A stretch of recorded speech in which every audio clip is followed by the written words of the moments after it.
Good evening. It's 8 p.m. Eastern Standard Time. It's Friday, and you know what that means. It's Friday. It's 8 p.m. Now, it's time for SciFridays. As always, I'm your host, Paul. And as always, brought to you by RU Game, the best comic book collectible, magic, video game, toy, movie shop located at 124 North Sunset Drive, Pickle, Ohio, 45356. And I gotta put this out there. Last week was almost completely episodes that I didn't even know if I could air. And the fact it went through, thumbs up. I'm doing that again this week. So hopefully, because if this gets shut down, I'm going to skip a week and then edit it and then put it back the week after. So I hope you guys like, because I know Super Train isn't really sci-fi. It's, but I kind of thought it was fun, so I threw it out there. So, I mean, if you guys don't like it, there's only a handful of episodes. Most expensive flop television series at that time. So, but I hope you guys liked last week. Because one thing from last week is coming back this week. Figured out. It's not Super Train and it's not Rock and Roll. Hope you guys like Rock and Roll. Literally one of my favorite cartoons, man. I love that movie. So here you guys go.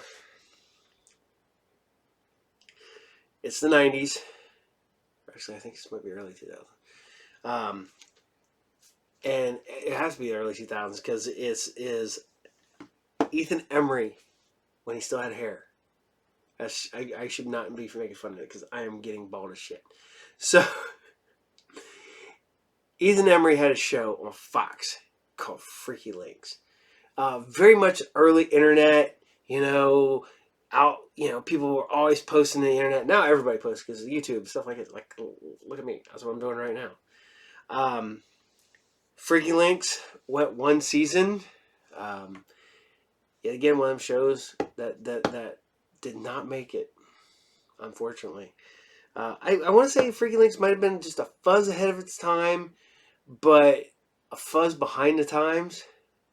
I know that's a weird combination, but I don't think the people were ready for it, but I also think that the people making the show were using outdated stuff to kind of push it for what they thought was hip and cool. So, we're going to bring you the first episode of Freaky Links. And this is one of the ones that will probably be forever coming out on DVD or Blu-ray or anything like that, or streaming, all because of the soundtrack. So we're going to see if I can air this, because it's got a lot of music on it. So here you guys go. This is Freaky Links, Episode 1, Fearsome. Enjoy. What I'm going to tell you now is true. That is to say that it happened. In the summer of 1998, my brother Adam created an internet website to hunt down the truth behind strange and unusual events. Being a person of great compassion and realizing that it was the only way he was ever going to get back the $500 that he'd loaned me, he hired me as his lead investigator. My name is Derek Barnes. The job he gave me was insanely simple. I'd go out into the world and gather the truths behind strange, bizarre stories and post them on the site. Never actually cared that much about the assignments. I just needed a job, and, it was just nice to hang out with my brother. I was actually having fun with it until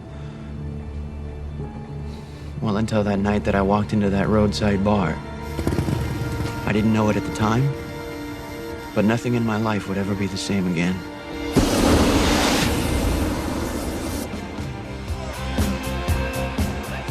You don't understand what I need. Oh, if I had $1 every time I heard that.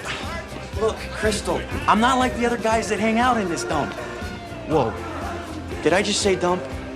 What do you want? Look, I've heard stories, okay, rumors about dancers who burned up on stage, then just poof, went up in flames in the middle of a lap dance. Have you ever heard anything like that? Maybe. Why do you want to know about it? occultresearch.com. So what are you, a computer geek? No, that's my brother Adam. I'm just a surfer trying to keep cornflakes on the table. My name's Derek. Oh. Had a roommate used to date a surfer. Never actually had one myself. You don't say.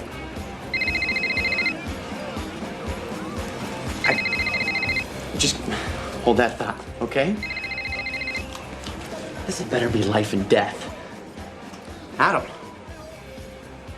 Whoa, wait, slow down. What, now? No, I can't leave right now. Look, I'm about to close the deal on the exploding lap dancer thing. Listen, I can hear that you're upset, okay? It's just I'm in the middle of something really special right now, and hello, you're really breaking up, Adam. I can't. Bye, I'll talk to you in a couple hours.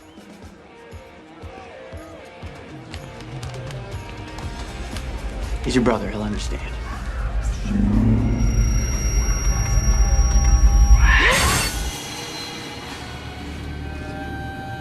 You want to do this thing or not?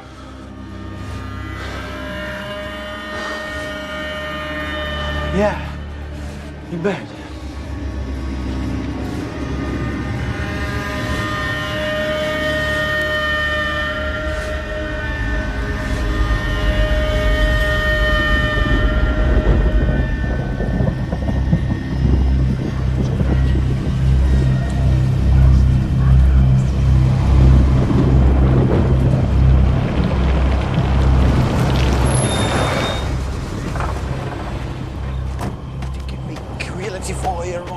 Upon you, there are those who would create their own hell just to live in it. Don't let this be you.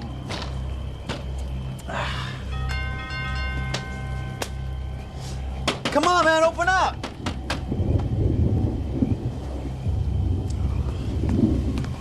Adam! Come on, man, you got no idea what I stumbled into tonight. Adam! I'm gonna use the key, don't shoot me. And I believe we're upgraded differently. Feeding up the family to succeed effortlessly. And this sound big.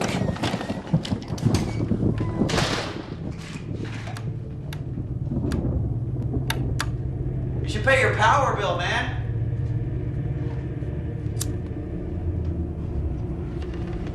This place smells nasty.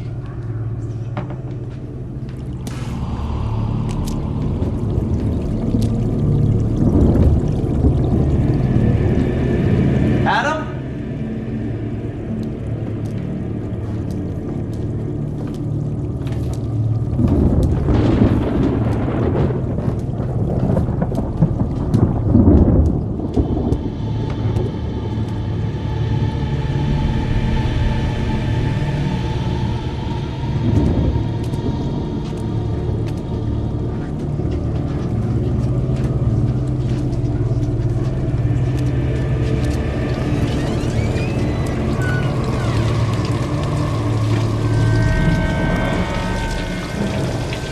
Isn't even close to funny, Adam.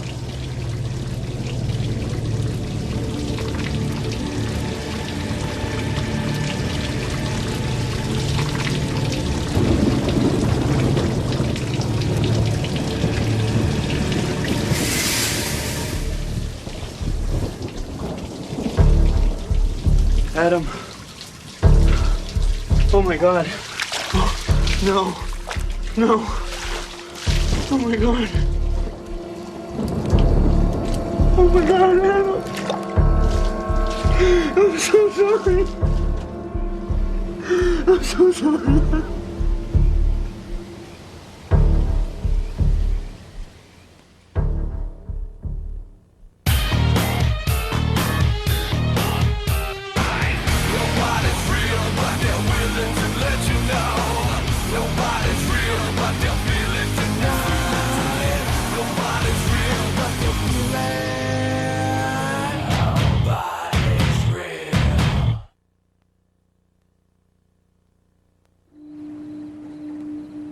So here I am, nearly 2 years later. If I'd have been smart, I would have just shut the whole thing down and walked away after Adam died, but there was something so unfinished and so unresolved that I kept the website running. Changed the name to Freaky Links and took on a partner. Still not sure that was the right thing to do. All right. So you know what you're supposed to do, right? Of course. I'm gonna go around the back of the barn, The front. the front of the barn, and make sure nobody shows up unexpected. And? And you're gonna slip through the front and do your thing. Are you sure you can handle this? Come on, D, have I ever let you down? This week. All right, look, just shoot me doing the opening crawl. We'll edit the rest of the stuff out later. All right. Whoa, damn, too much space. Hold up. All right, there we go. All right, you ready? Hey, let's rock and roll, baby. All right. Hey, I'm Derek Barnes. My partner Jason and I have come here as a part Hey, of... how you doing? Nice to meet you. Oh, Go. my partner Jason and I have come here as a part of a Freaky Links investigation into the black market purchase of an occult icon. The severed head of the great Seminole War chief Osceola. Ooh. We have extremely reliable information suggesting that the severed head, which is believed to possess supernatural powers, is at this very moment located no less than 50 yards from our vehicle. All right, the barn. What? Get a shot of the barn. Oh, right. Okay. There we go, baby. Ooh. Dun. All right, back on me. What? Yeah, forget about it. Let's just do it. Wait, Derek, hold on, man. You know you're gonna need my help.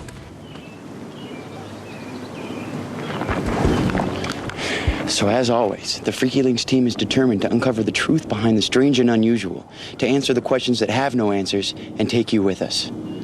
Here we go.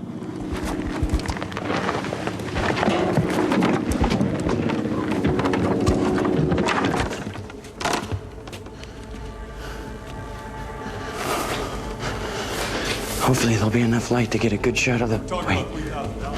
I hear voices. Come on, Paul, you know this head's got to be here. It's robbery. What do you give me robbery? There it is. The severed head of Chief Osceola.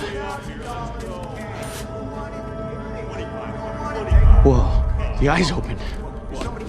Oops. Let's go. Hey! Time to go. No time for windows. Get in the Jeep! Go! Don't stop! Go! Grab the camera!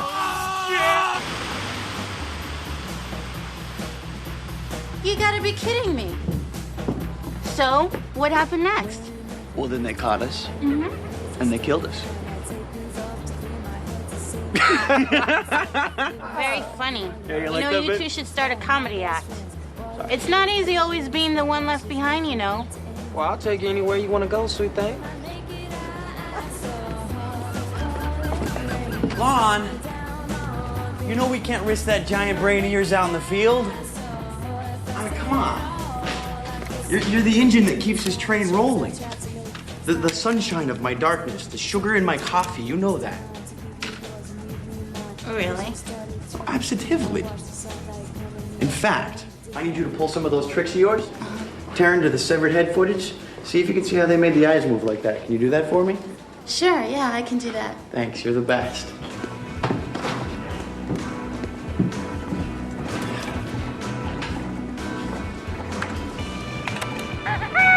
You have 87 new messages. Looks like the whack pack has been busy.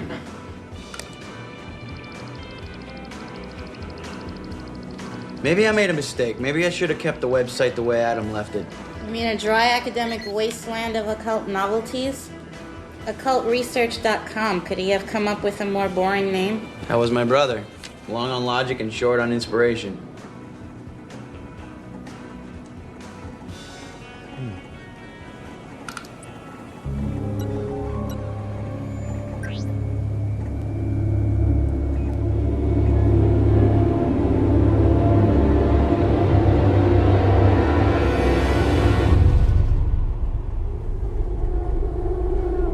Lon, take a look at this, will you?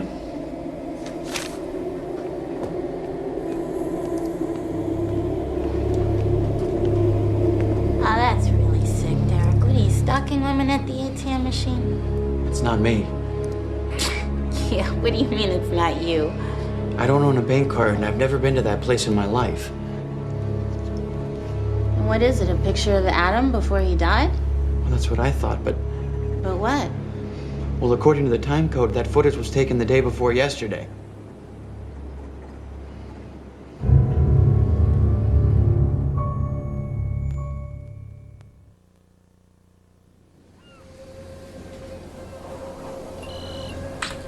You're 100% sure this picture isn't you? I told you, it's Adam. See that scar above his left eye? That happened when we were kids. I pushed him off his bike and it took 6 stitches to close the cut. Somebody's messing with my head. Which means that this video is the result of some serious visual effects gear. Hollywood level stuff. I just gotta figure out the password so we can get into this protected website. What was that? It's a made-up name Adam and I used to call each other. You know, twin speak. Twin speak? Yeah. Adam and I used to always know what the other one was thinking. We'd show up at the same restaurants, finish each other's sentences. There was times that I would pick up the phone before it would even ring and he'd be on the other end. It's spooky. Yeah.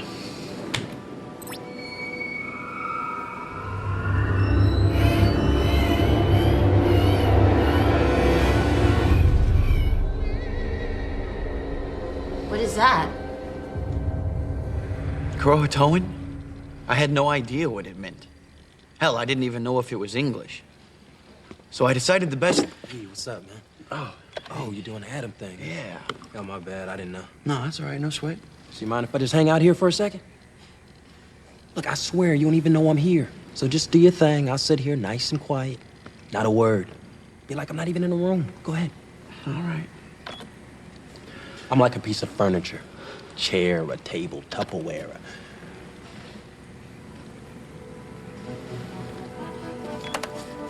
So they say that life is for the living, and I agree. But here I was, confronted with a part of myself, a piece of my own flesh and blood, that I had buried 2 years ago. And I didn't know what to do with those feelings, so I decided to share them with the one person I knew loved Adam as much as I did.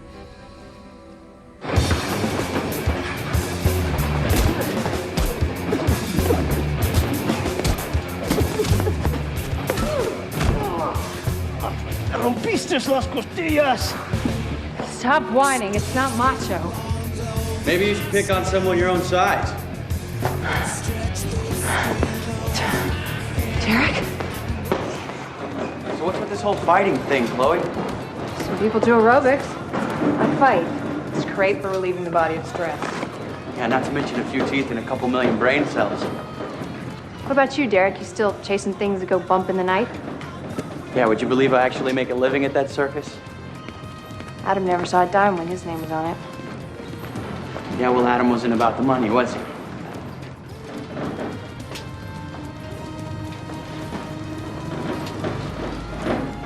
What? Forgot how much you two look like. Chloe, have you ever heard the word Croatoan? You know the word, don't you? Derek, just stay away. For both of our sakes, just stay away. Look, Chloe, I know it's hard for you to see me. Chloe, I wouldn't have come here if it wasn't important. I found this on my computer. According to the time code, that picture was taken 2 days ago. That's Adam.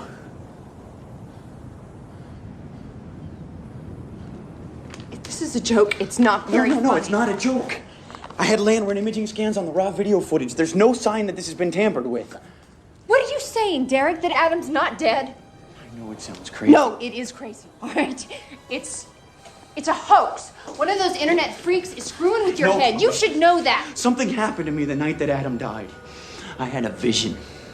A flash of something horrible. I can't explain it. You think this has something to do with Adam? I don't know.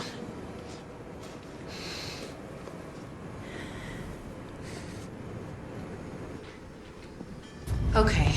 Adam was researching the Roanoke colony. They were a group of settlers brought over from Europe by John White in 1587. It was part of a story you planned to post on the website. The families were left behind in a settlement camp while John White sailed back to England for supplies. This was just a few days after his granddaughter, Virginia Dare, was born. The trip took nearly 4 years to complete, and when he returned, he found the camp deserted. 115 men, women, and children had vanished without a trace. The follow-up investigations turned up nothing. No signs of violence. No evidence that the colonists had been absorbed into any of the local Indian tribes. They had simply and completely disappeared.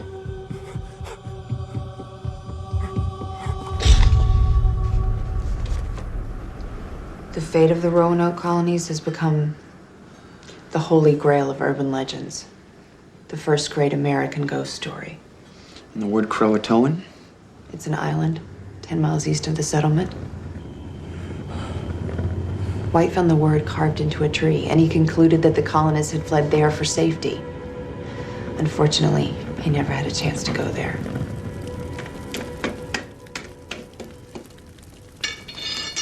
That's the official story, anyway.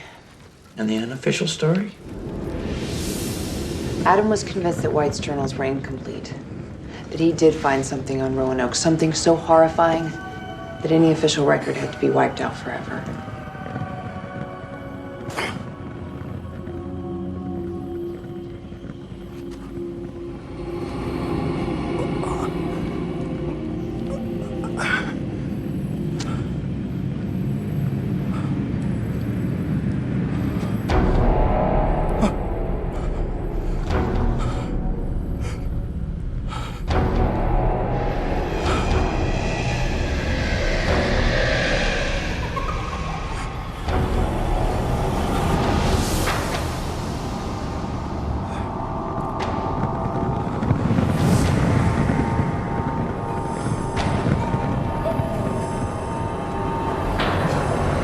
Virginia!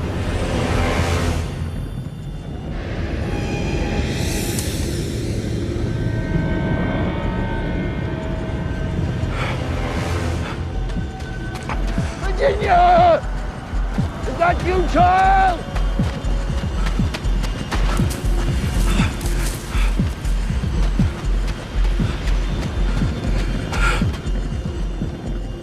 Virginia? Come to me!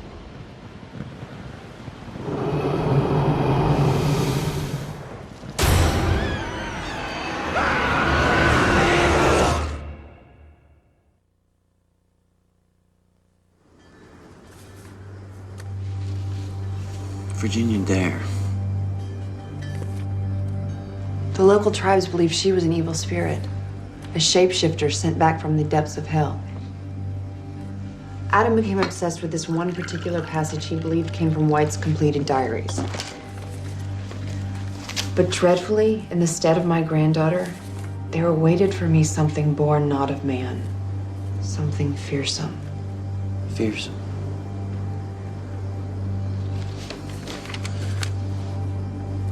What is all of this? The name V. Elsing mean anything to you? Nothing. I don't know why, but somebody's playing games with my mind. And I plan to find out who. How? Start at the beginning.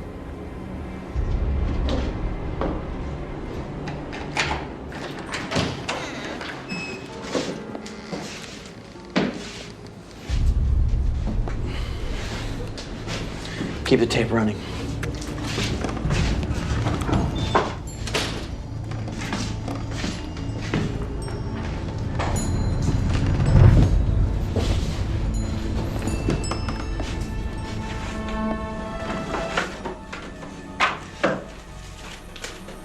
Anything? Harvard classics. Why didn't you ever clear out Adam's things? I guess I never wanted to accept the truth about what happened.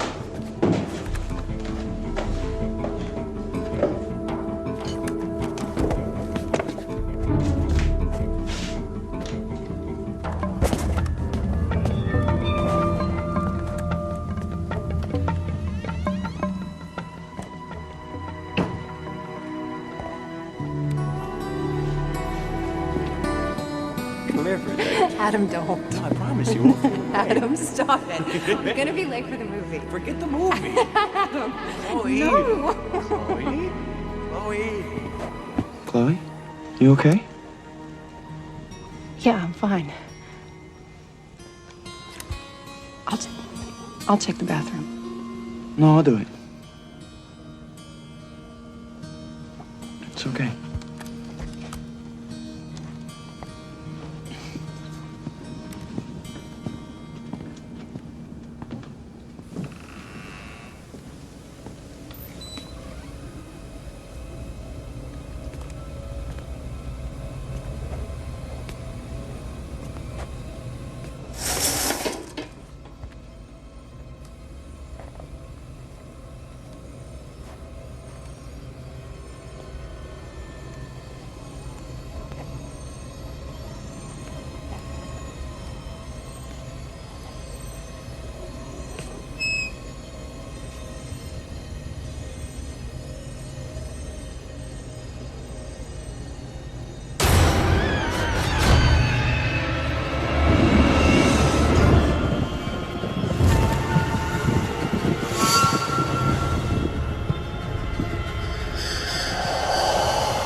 Hey. You okay? What? I saw your face. You looked different. You saw me? Yeah. Just now, you were looking down at me from the upstairs window. I wasn't at that window, Chloe. I never came near that window. It was a mistake bringing you here. Oh, Derek. It's like you said. It's a hoax. I'll deal with it. Deal with what? Whatever or whoever's doing this to me. Look, you can't just shut me out of this. It's my problem, Chloe. I'll Derek, solve it. let go of me. You are not the only one Adam called the night he died. Adam was changing. I begged him to shut down the website, to walk away, but he wouldn't. Or he couldn't. He called me that night. He sounded terrified. He sounded on the edge of something. And I hung up on him. So you can't shut me out of this. You're not the only one carrying his death around inside of you.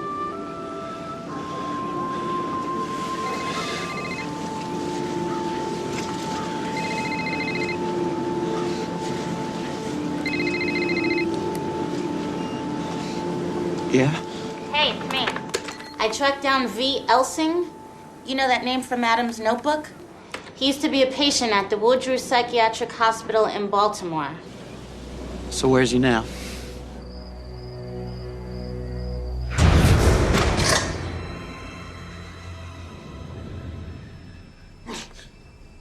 He was first picked up for disturbing the peace.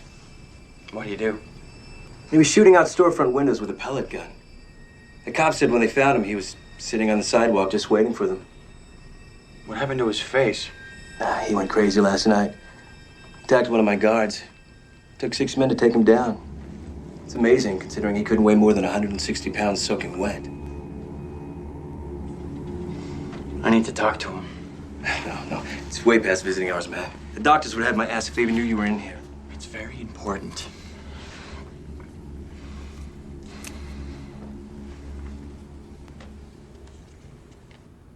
Five minutes. Thank you.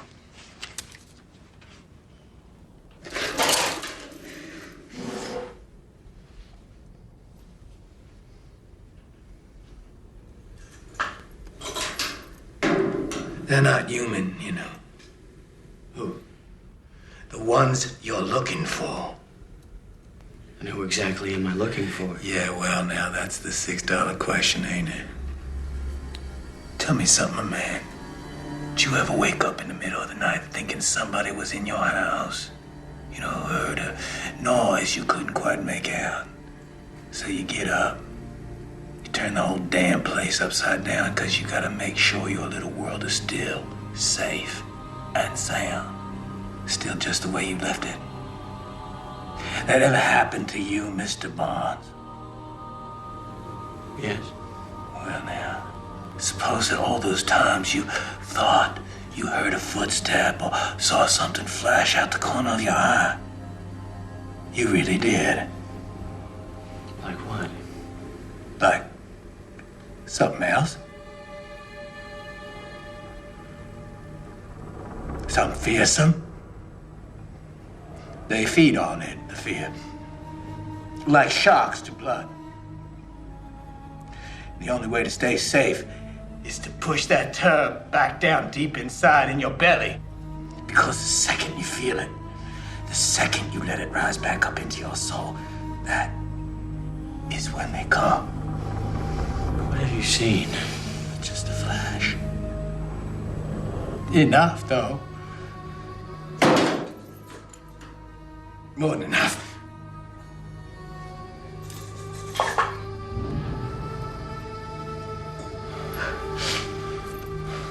Are you listening to me, boy? You only see what your mind can handle. I don't understand. Neither did your brother. Not at first, anyhow. How did you know Adam? It doesn't matter. 'Cause they'll be coming soon.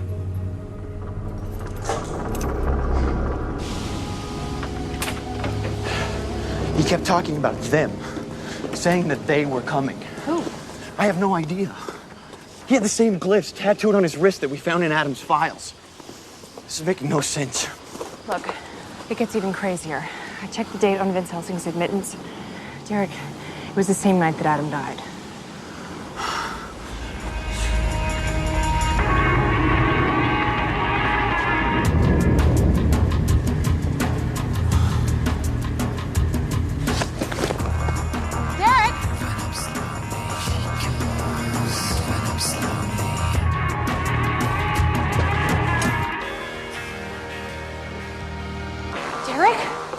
That was her. Who? The woman from the ATM footage, the one that Adam was following. Where did she go? I don't know.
Adam?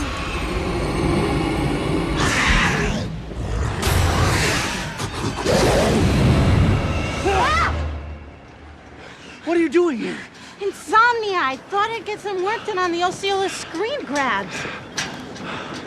I have a better idea.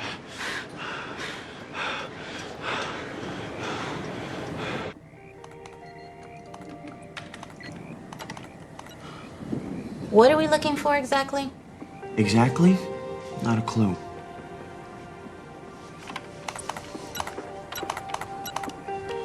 How's Chloe? Very angry.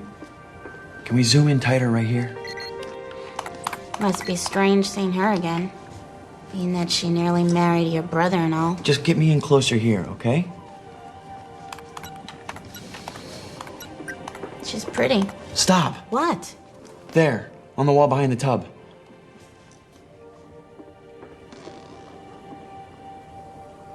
What the hell is that?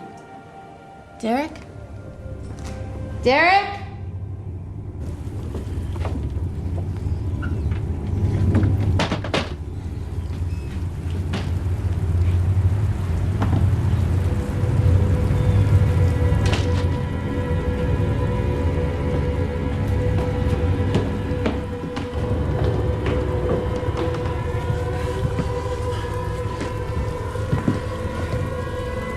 There it is.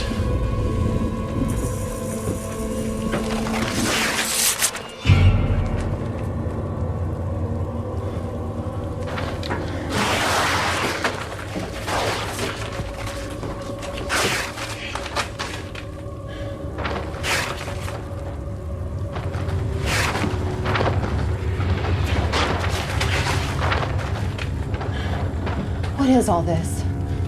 It's a message. From who? From Adam.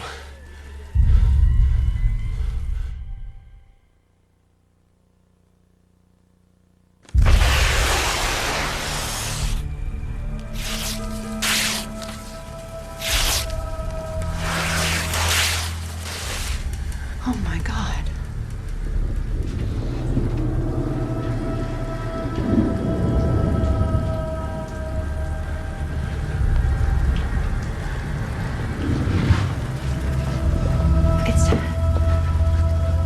It's like some kind of language. This doesn't make sense. Every wall, every room in the house, every opening to the outside world is covered with these things. It's almost like Adam was trying to protect something. Why?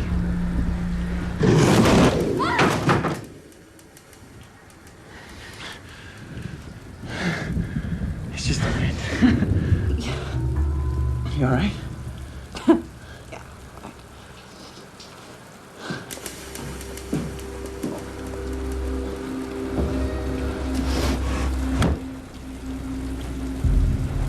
Derek, there's someone down in the yard.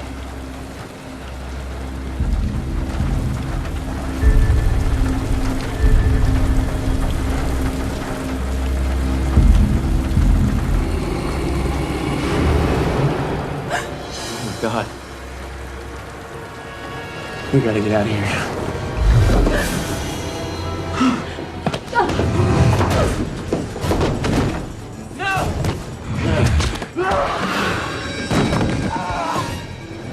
I know who you really are!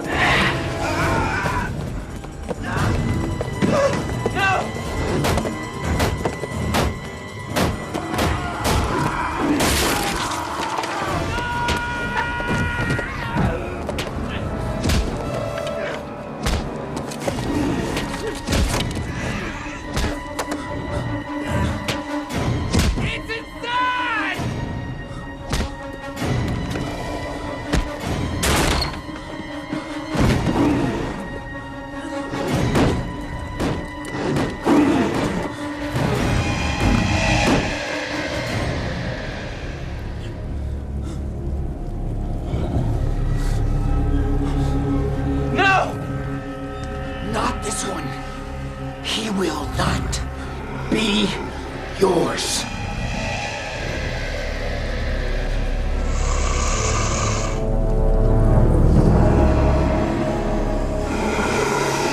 Go to hell, Virginia.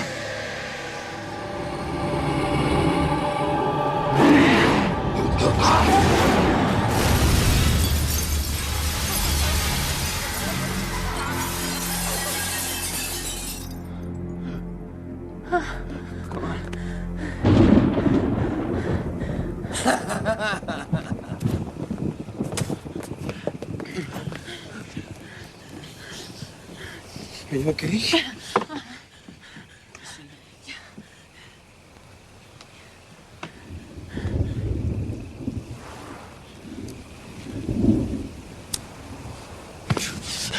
I want to know what's going on, and I want to know right now. It's you. It's the website. You're stirring him up, making him nervous.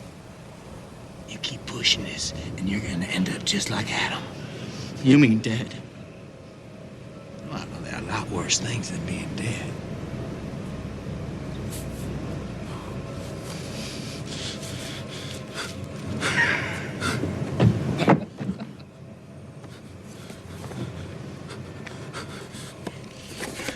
Whatever happened in there had something to do with this, and you knew it. Now tell me the truth. What does this have to do with my brother's death?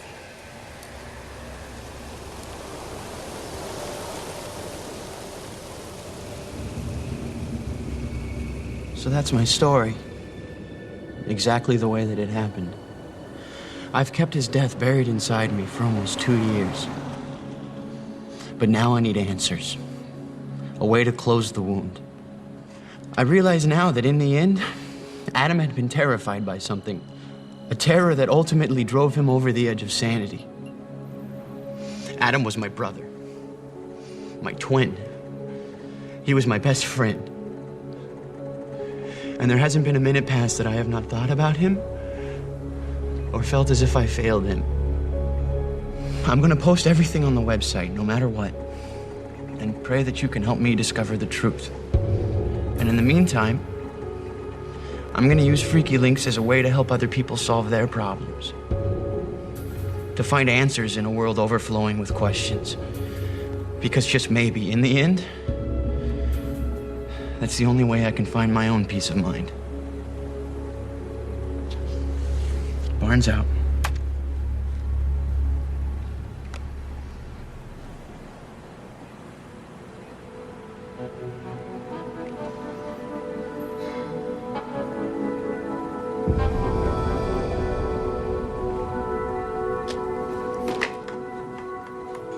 Hello? Hello? Hello? Hello, is somebody there? Adam? Nobody's real, but they're willing to let you know. Nobody's real, but they'll feel it.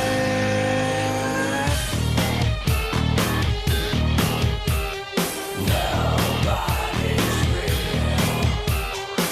Rockets and robots can save your life. When you don't care about what's real, it's alright, alright. Nobody's real, but they're willing to let you know. Nobody's real, but they'll feel it.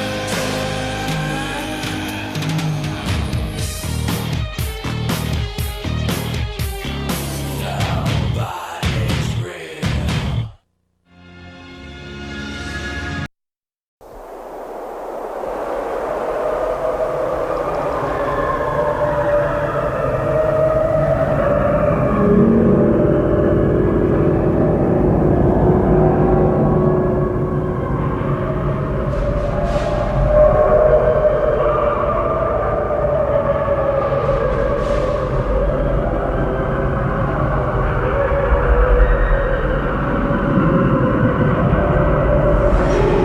In 1979, we discovered in space, no one can hear you scream. In 1992, we will discover on Earth, everyone can hear you scream.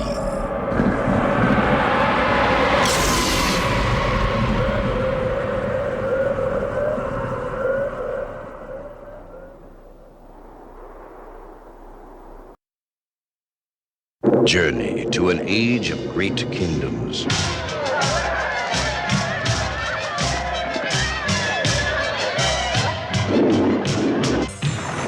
An age of awesome magic. An age of terrifying evil. Where one man sought the key to the ultimate power.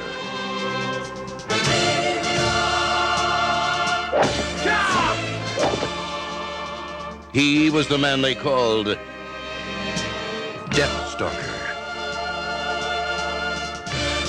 Reunite the three powers. You will be power. A brave man could get inside one car's castle and kill it. If he can capture the amulet of life, he will rule the world. But an evil wizard stands in his path. And to the victor, a beautiful princess.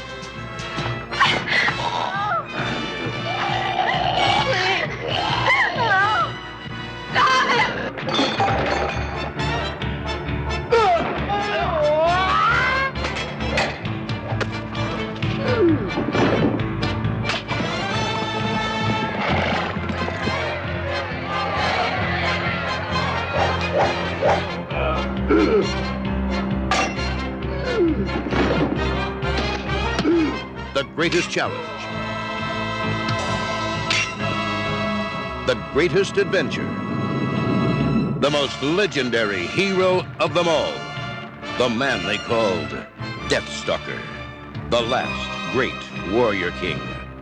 Starring Richard Hill and Bobby Benton. Hey, I hope you like Freaky Links. This was coming off of all of the Blair Witch hype. So, you know, they had to cash in. You know, a lot of people went for that. I think this is the only one that made a TV series based on it. Other people jumped on it to make movies, but this is the only TV series. It did go 14 episodes, which is surprising that it went 14 episodes, because I could see this not being a cheap series to put together. But I enjoyed it. I'm not going to lie. I had fun with this show back in the day. I'm enjoying finding the old episodes and bringing them to you guys. So, there you go. All right. Here's the one I'm bringing back from last week. I liked this series. I did. It was very... But I like the Twilight Zone type shows. I like your Outer Limits, you know, your Monsters, your Tales from the Dark Side, stuff like that. Night Visions was one of them series brought to you by Henry Rollins. So I don't know really a whole lot to say about this. Did only go the one season. And I remember watching this in syndication when I worked at the hotel. I want to say when I worked at the hotel. But it was one of them shows that while I was watching it, I did not realize, you know, because it was on like in syndication at like, I don't know, like 2 a.m. on our local WB affiliate, back when it was still, before CW was CW, it was WB. So here you guys go. This is Night Visions, episode 2, Dead Air in Renovation. Enjoy.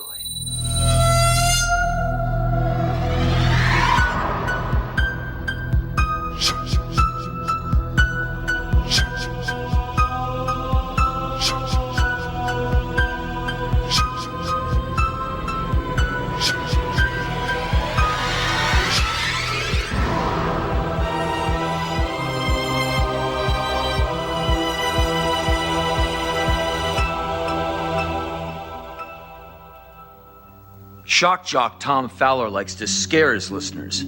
Tonight, it's going to be the other way around.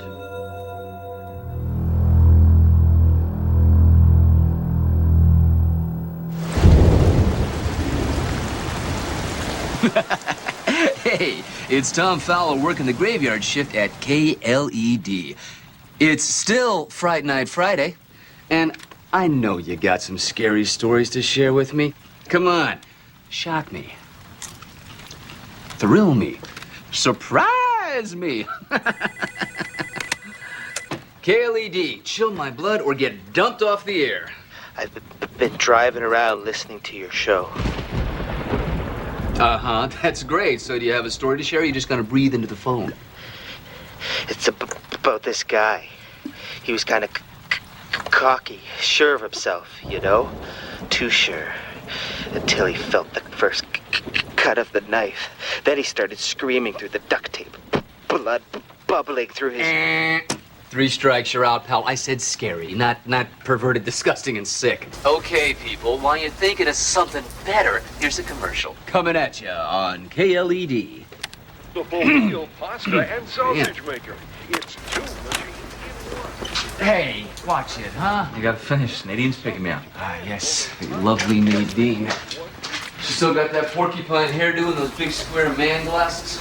She doesn't like you either. But the 2 of you could share some scary stories. Seriously, man, why don't you go on the air with me, huh? We can banter. You can play any record you want as long as it involves the tragic death of a high school track star. I'd rather listen to Dead Air than to that stuff. Oh, really? Wait 15 minutes. 20 minutes. Don't sign up early again tonight. I heard that we got complaints from people. People? You mean both our listeners complain? I didn't think either of them could tell the difference between our show and the dead air between 4 and 6 a.m. Commercial's over.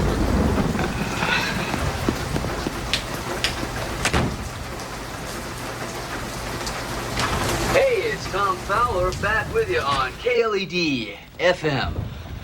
Oh, hey. Hey, look. It's Silent Pete's significant other, the lovely Nadine. That's a fabulous outfit, Nadine. Ah! Smile pretty for the webcam. All right. So for the next few minutes, until our website updates, you can feast your eyes on the lovely Nadine's charms. Whereas, of course, Silent Pete can feast his eyes on her for all of eternity. As long as he fishes that diamond ring out of the Cracker Jack box, huh?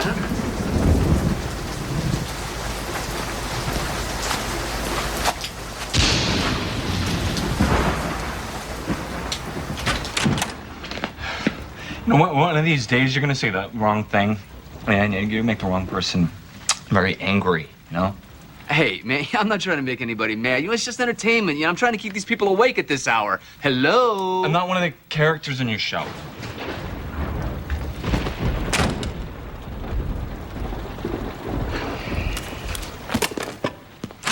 Hey, Pete. I'm sorry, okay? Really. You got dead air.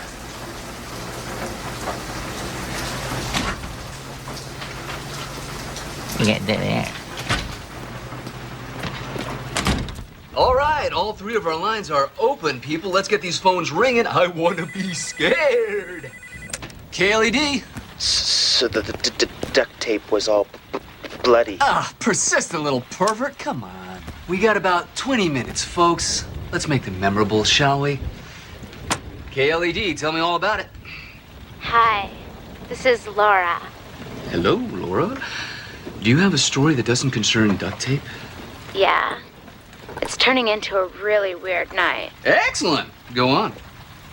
Everyone's out partying but me and my sorority sister, Lisa. She went out for wine coolers, so I'm the only one here. Oh, aren't you popular, Laura? You know how when a house is empty at night, you hear things? Weird noises. And you can't tell where they're coming from. Oh my god, what's that?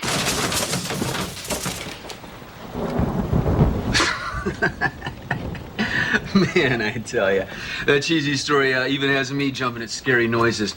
And speaking of scary noises, Clarice, Johnny Symbol is here to tell you about all the dead teen stars, past and future, in teenage heaven. Laura, are you still there? Hang on. Keep the change. Sorry, I feel so stupid. It was just the pizza guy. I dreamed I was in teenage heaven. I saw all the stars. What's that? Pizza? I know it's a pizza. Where did it come from? Tasty Mon Pizza. I didn't order a pizza. Oh, no, that's okay. No, it's already paid for. Somebody called it in. Happens all the time. Fan, you know, maybe. Uh-huh. Thanks. Yeah.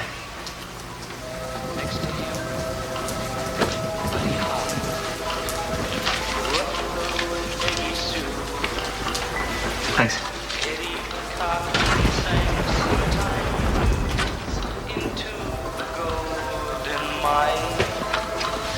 And the big bopper with his Latin face said, you know what I like.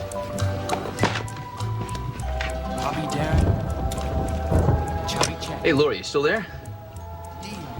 Yeah, well, that's a shame. Dee Shaw, the Everly Brothers, Bobby Rydell, Frankie Avalon, Little Eva.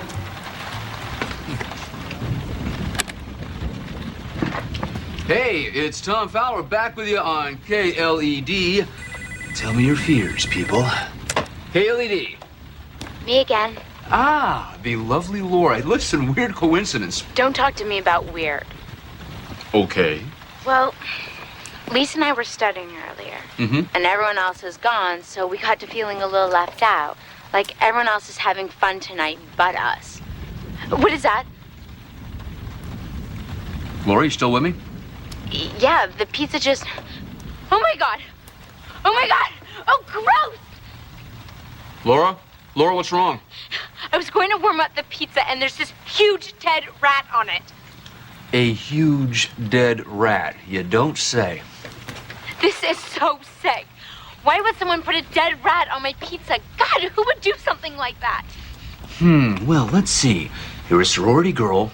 You're home alone in a big, dark house on a rainy night. Come on, you're asking for it. It's a practical joke. It's not funny. Okay. Well, listeners, seems like we've got a real Fright Night sorority story happening live on the air. But what'll happen next?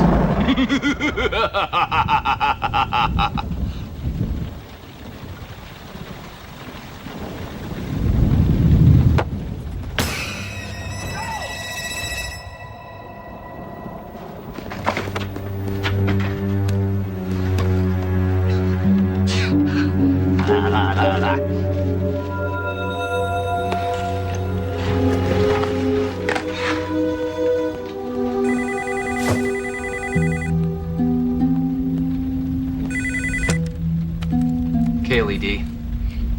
Tom. Laura? Tom, something happened. I was looking for matches to light the candle, and I was in the bathroom. For those of you who have just joined us late, Laura's in the bathroom. He turned out the light, the mirror. What's in the mirror, Laura? Lipstick. On the mirror, somebody wrote, Laura, I'll kill you quick. It has to be Lisa, right? Don't you think it has to be?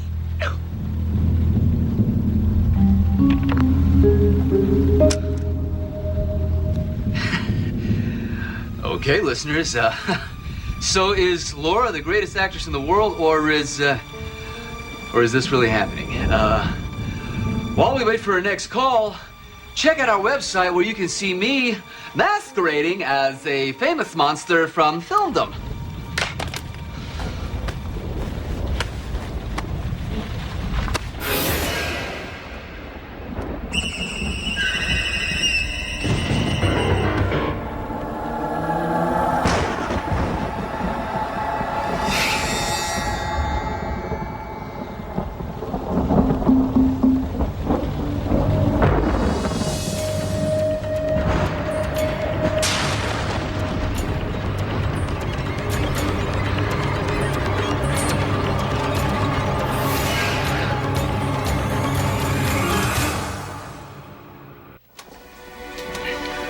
I'm telling you, folks, I'm letting Laura's story get to me.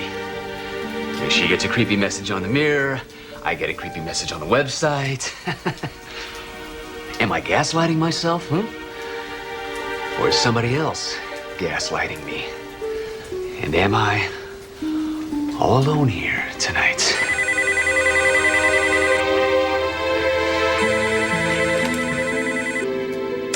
KLED. Tom. Listen, Laura, it's been fun, okay? But enough. I've got... I think Lisa's messing with me. Yeah, well, it's a dark and stormy night. That sort of thing is going around. She should have been back hours ago. I just found footprints. Footprints? Yeah. In the hall. Muddy, like she went outside. Will you stay on the phone with me while I find her? Oh, I know she's gonna jump out at me. You know, listen, Laura, I got my own weird thing going on around here, so... If she makes me fail this test, I am gonna kill her. She always...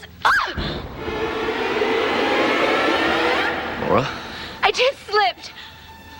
Oh my god! Oh my god! Oh, it's blood! No. What's blood? The footprints! Listen, it can't really be blood. I don't know. Oh, it is. Oh my god, it is. No. Lisa! Lisa! Laura? I found her!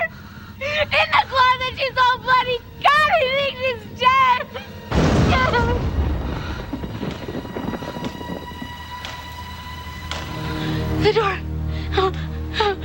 The door's open.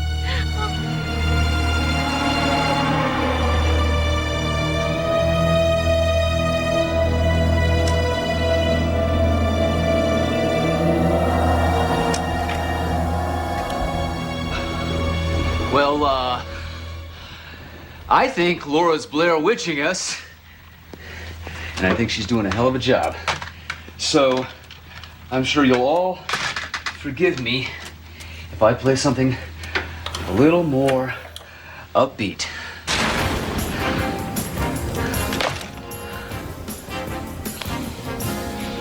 Would you like to ride in my beautiful balloon? Would you like to ride in my beautiful balloon? We could float among the stars together, you and I. For we can fly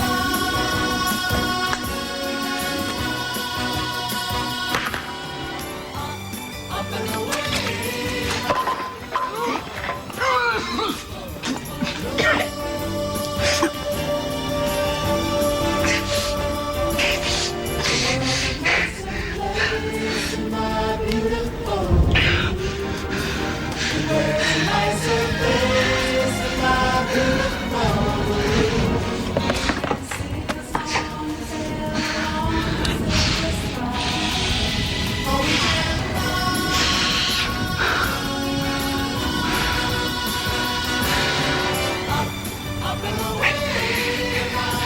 Okay.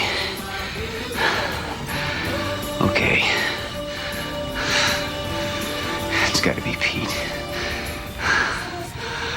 Silent, angry Pete. He's getting me back. He's just getting me back. That's all.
Didn't know you had it in you, Pete. You probably talked Nadine into calling in as Laura, too. And watch how you play.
always go downtown when you've got worries. All the noise and the hurry seems to help, I know. Downtown, just listen to the music of the traffic in the city. Linger on the sidewalk where the neon signs are pretty. How can you lose the light from my Hey, move this car! Can you move the car, please? Forget all your cares, just go downtown. Things will be great when you're downtown. No finer place for sure. Downtown, everything's waiting for you. Downtown. Don't hang around and let your problems surround you. There are movie shows downtown. Maybe you know some little places to go to where they never close. Downtown, just listen to the rhythm of a gentle bossa nova. You'll be dancing with them too before the night is over. Tom! Please, call the police. You can forget all your troubles, forget all your cares, so go downtown, where all the lights are bright. Downtown, waiting for you tonight. Downtown, you're gonna be alright now.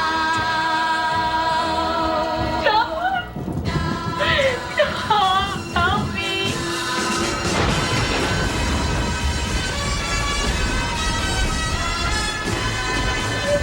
There's someone in the house!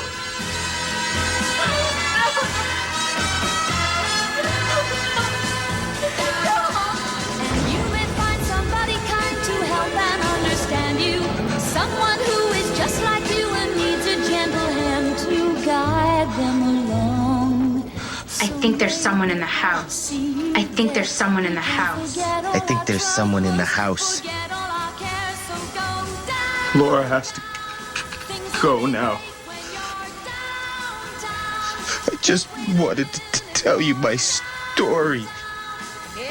You shouldn't have cut me off.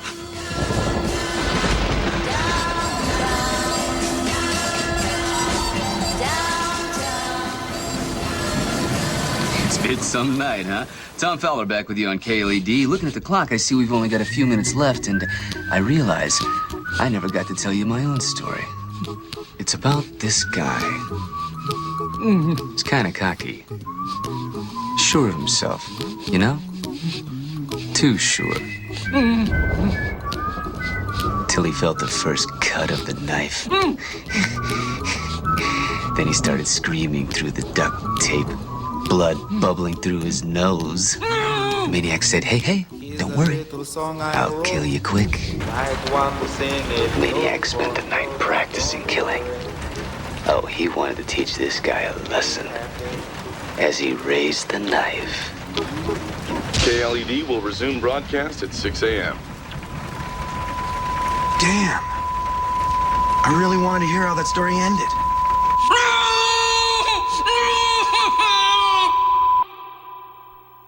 For all you pains in the asses out there, remember, you can only irritate so many people before you piss off the wrong one.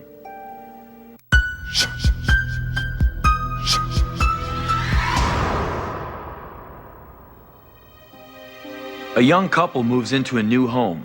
It's a fixer-upper. But some things about this house can't be fixed.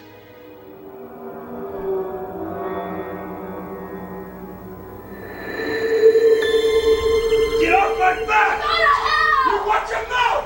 Get your hands off of me! Shut your mouth!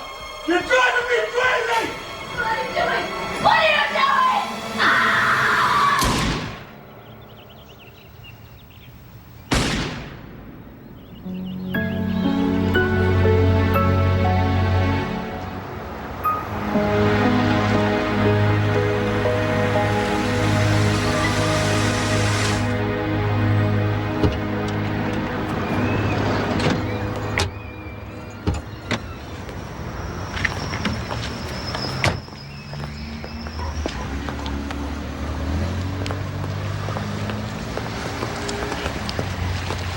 Well, you can see it's a fixer-upper.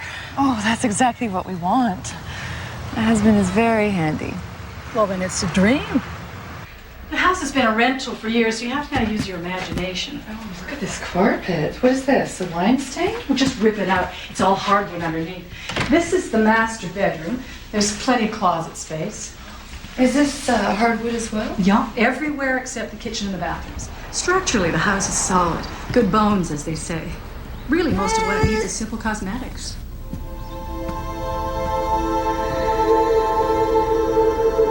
This is the door to the basement. There's plenty of storage space down here. This padlock's been on here for years. Let's see if I can find us a key. Hey, honey, come check out this room. Oh, this is a baby's room. We could do a lot with this house. There is one thing I'm required to tell you. 30 years ago, there was a homicide that occurred in the house. I don't know the details. Some people are bothered by that kind of thing. Personally, I could care less. Especially if it saves you $100,000. Exactly. Let me show you the kitchen. I think we should make an offer. You sure? Yeah, timing's perfect. Take my vacation, start renovating. Wouldn't be too much pressure on you? I'm doing good. You are. I'm proud of you. Let's go see the kitchen.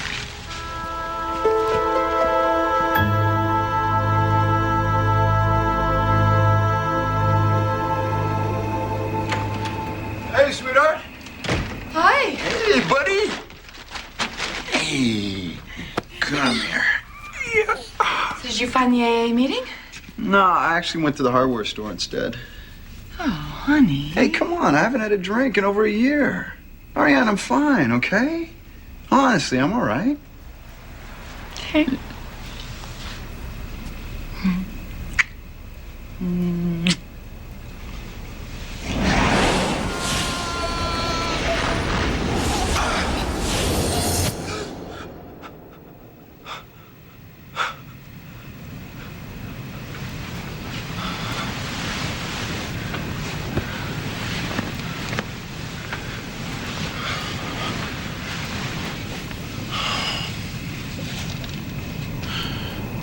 You're driving me crazy!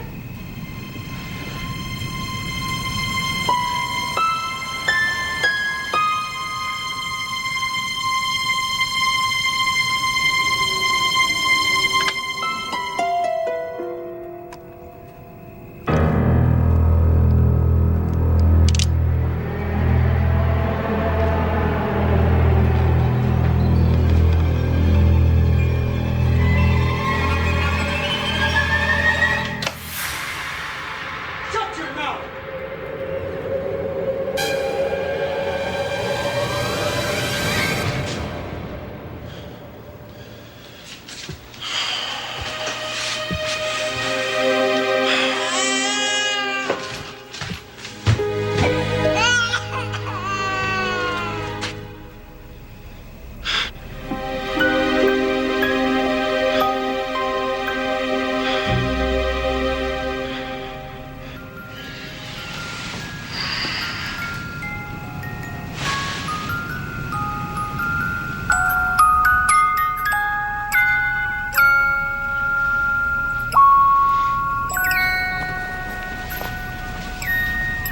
What's the matter?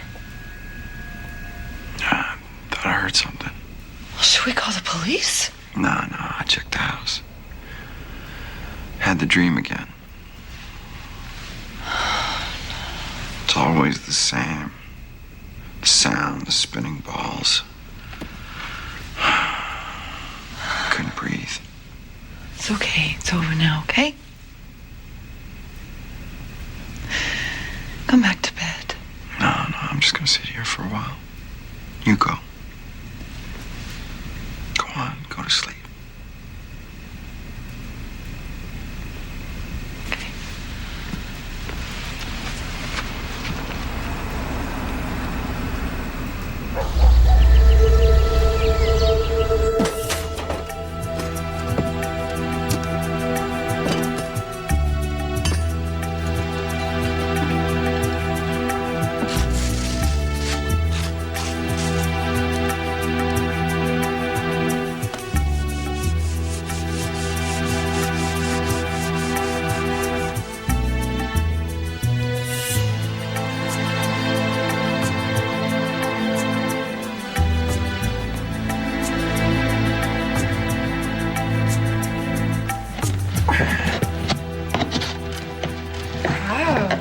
at it early. Gotta get cracking. You okay with baby? Sure. Okay. Well, I gotta run. I love you. You too.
Open the door! I opened the door! I said I was sorry! Open the damn door! Shut your mouth! You're driving me crazy! What are you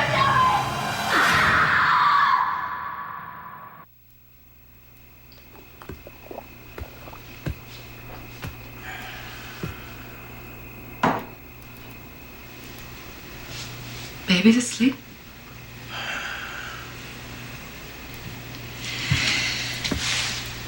Are you going to ignore me all night? Look, if something is bothering you, you have to talk to me. I'm okay. Honest.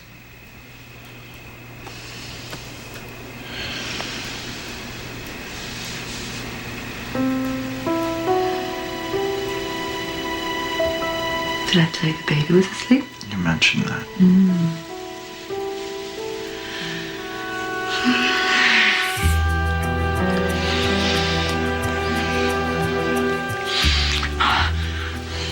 You know what we have to do? Yes, I know where you have to. No. We have to christen every room. What? We started here. But now, let's try the dining room.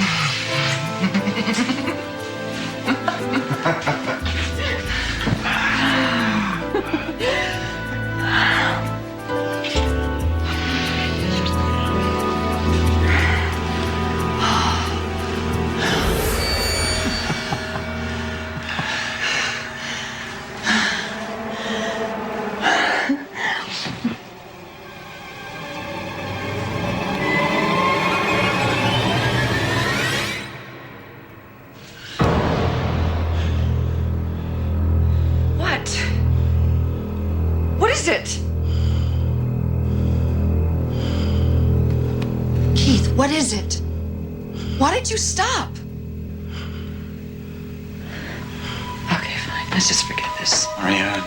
No. Maybe I just don't turn you on anymore. Oh, don't be ridiculous. Well, then what is wrong? I don't know. I'm having these strange thoughts. What kind of thoughts? Something about this house. This house? What is wrong with this house? Forget it.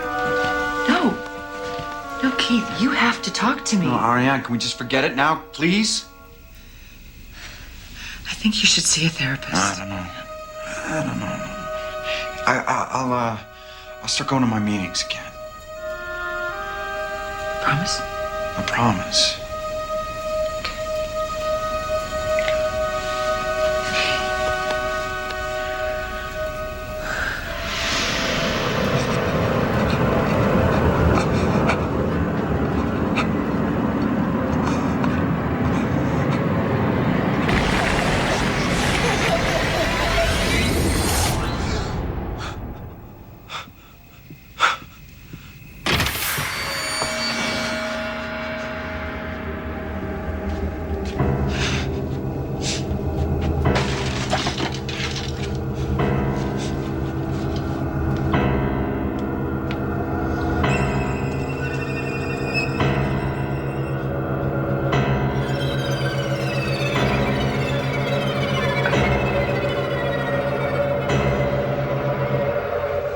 Get some more.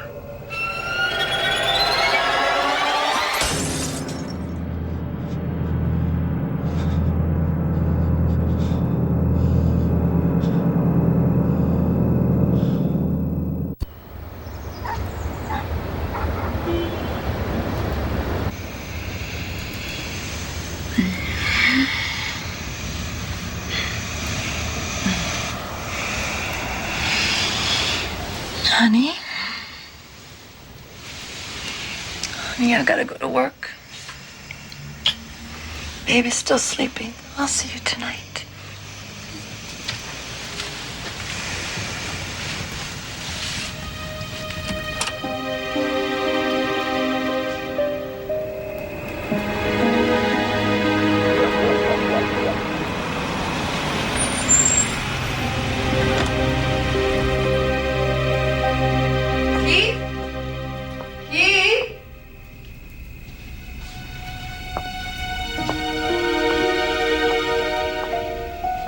Keith?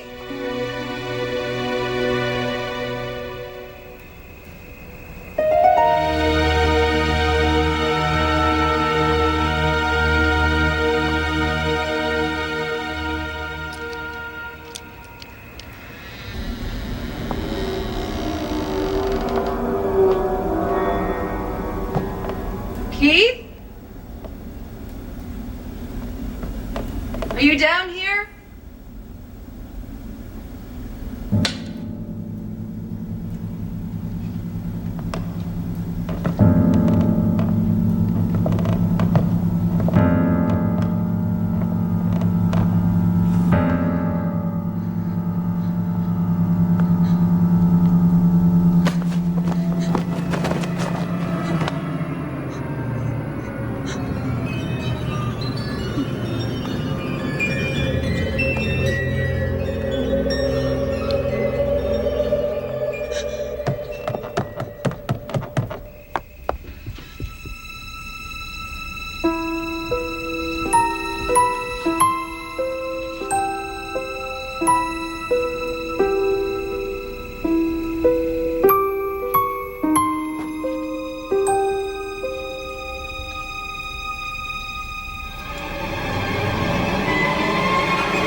This?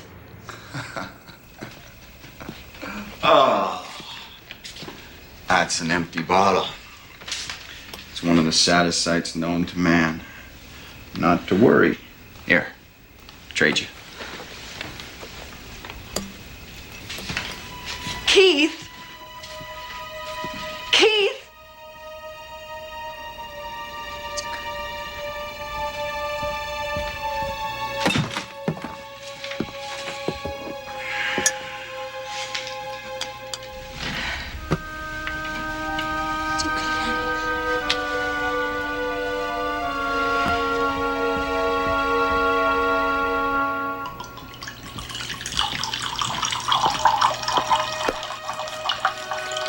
What are you doing? Oh, I'm sorry. Get yourself a glass.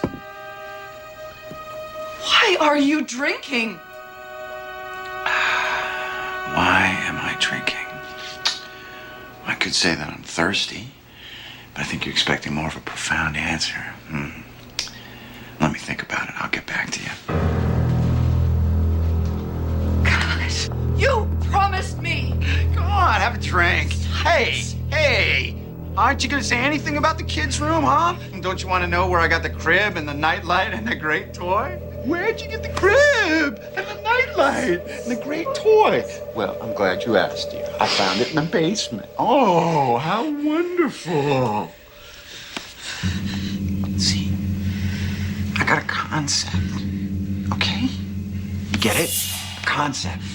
Now get off my back! Keith! Don't walk away from me! I'm trying to do something nice. You act like I committed a Ever crime. since you came into this It's not house! the house, it's what you do with it. But you can't seem to grasp that with your very limited mind. Please, Keith! Listen to me! You're sick and you need help! You take that back! Stop stop it! You stop it! You stop it! That's the ticket. Now smack her.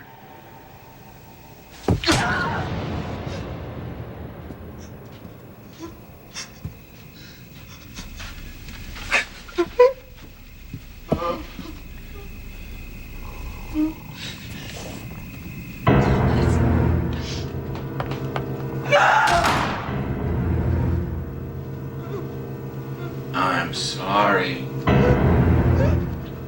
Oh, come on. I said I was sorry.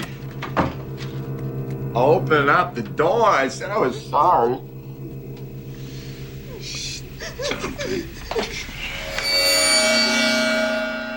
They're all so predictable. Open the damn door! Didn't you hear me say I was sorry? Don't hit me. Please. Please don't hit me.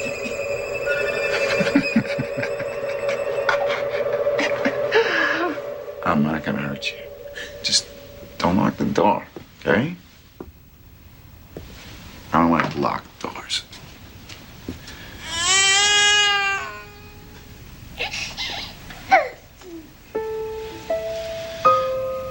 Hey. Hey, little guy.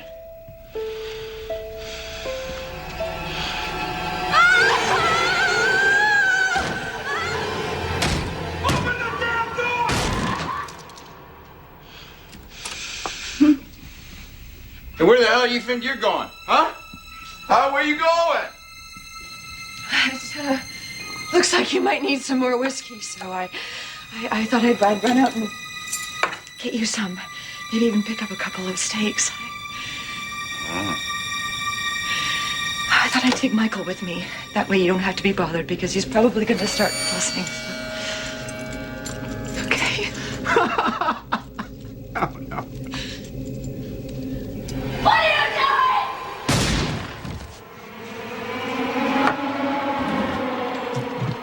Oh, God! You think you can hustle me? No! Huh? Treat me like I'm out of my mind? No, I wasn't! I am crazy, because you're driving me crazy! No!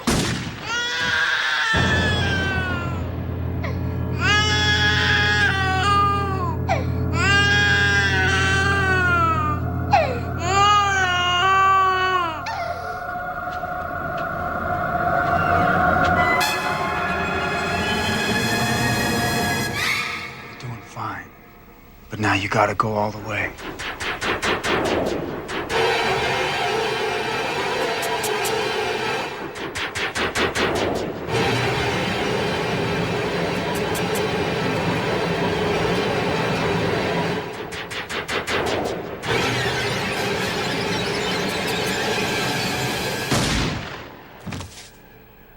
All the way, my son.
They say you can't go home again.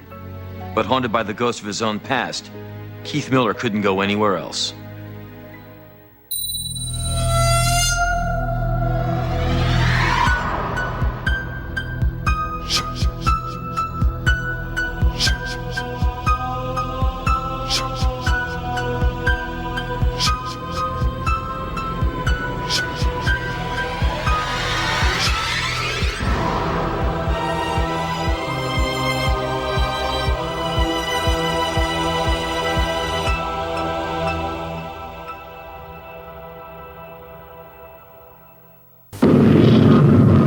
beyond the farthest reaches of the imagination and deep within the human heart.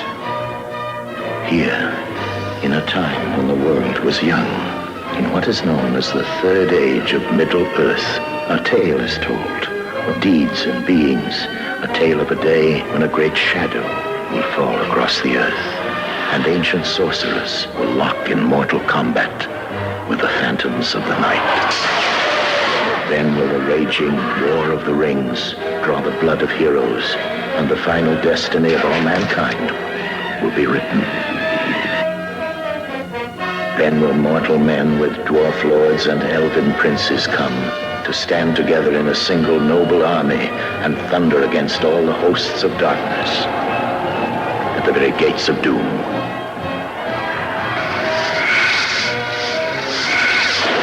This is the legend of Middle-earth as it is written in the hearts of men. It is a world more real than any other, a haunting, forbidden world where innocence can't overcome evil, and a single dream is more powerful than 1,000 realities. This is the magnificent gift that J.R.R. Tolkien left to the human heart, and that fantasy films now brings to the screen. The vision beyond imagination. The Lord of the Rings.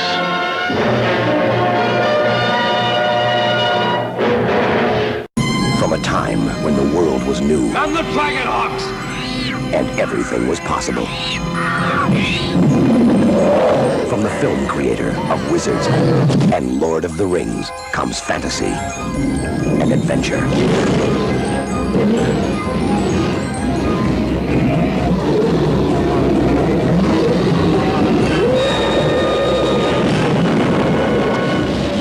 Action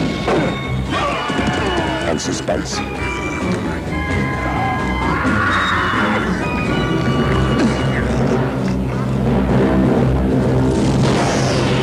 Fire and ice. An unstoppable force is coming, crushing everything in its path. Necron, merciless lord of the Ice Kingdom, master of the powers of evil. Between him and world domination stand Tigra, princess of the Kingdom of Fire.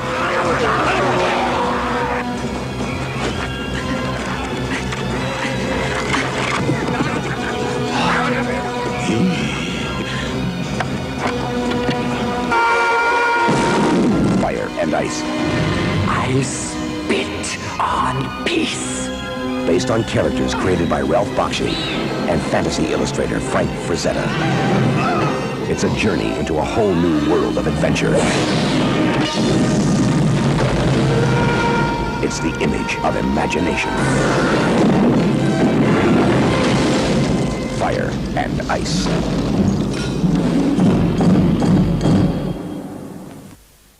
I hope you're still liking Night Visions. Only 13 episodes, so, you know, it's not like there's a whole lot of them out there. It's just a lot of that stuff. A lot of these TV series maybe got one season.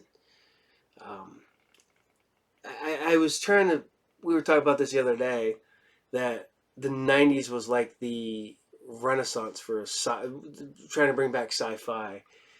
Because, you know, we had X-Files and stuff like that. And we had all the lead-in shows going into X-Files. Man, the early 2000s hit that too. Because, you know, like, a lot of stuff was on cable. You had a lot of stuff in syndication. This was also during the time of, you know, Stargate SG-1, Lex, all those shows like that. And I think this just fell along the wayside. And the fact that, like I said, I watched it in syndication. I don't even know if I saw it when it originally aired. It said it aired in 2001, 2002. That seems about right, but I'm not 100% sure if that's when I saw it. So, you know, take a wild guess, because there's a lot of these shows in syndication I know I did not watch when they originally aired. Or I don't think I did. So, you know, enjoy what you can, I guess. All right. I'm really hoping this one gets out there, that I can air this one. This is legitimately one of my favorite, I wouldn't say sci-fi shows, a horror television show. I love this TV show to this day. I remember recording it when I was a kid. I had VHS tapes full of this stuff. The fact that we only got the one season is disappointing to me. Man, I love this show. Still love this show. And I wish we'd get a good Blu-ray release of it. But I don't think that's going to happen because I know that it got released over in France. And I was going to order it, but man, I don't want to spend that kind of money on it. On a Blu-ray, on a DVD, not even a Blu-ray. So, this is from Fox Television. Werewolf, the series. Yeah.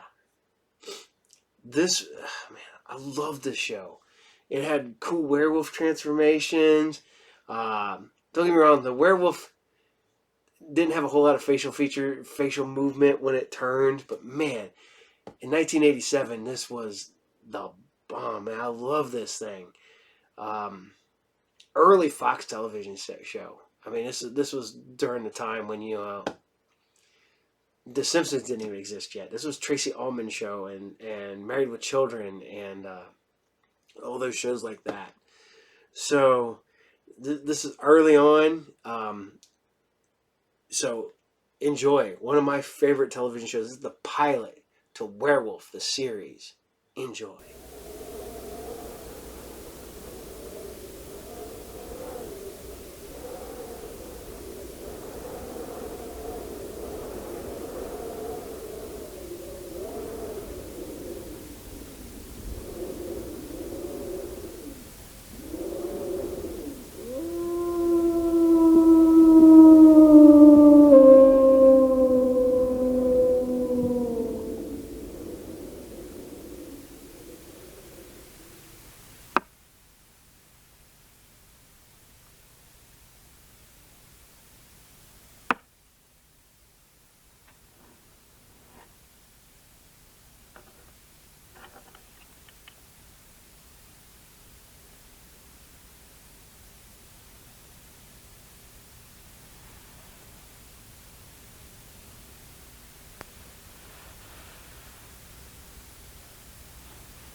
There are two kinds of people in this world. Those who believe in flying saucers, and those who don't. I've never been one much for believing in anything I couldn't wrap my hands around and shake. But up till 2 weeks ago, I didn't know Eric Cord.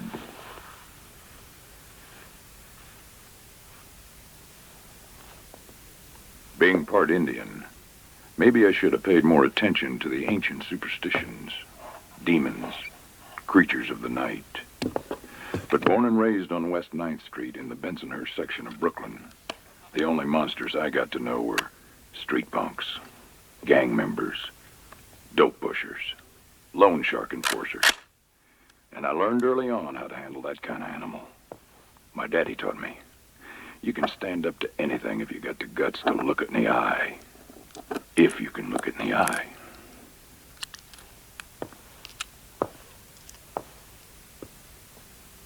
Growing up, I remember reading the book Alice in Wonderland. After Alice went down the rabbit hole, a flower talked to her. She was surprised. You don't need to be a psychiatrist to know if a flower ever spoke to a man, that man would know terror. When the world isn't the same as our minds believe, then we are in a nightmare. And nothing is worse than a nightmare, except one you can't wake up from.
how young you are to be manager of your own company.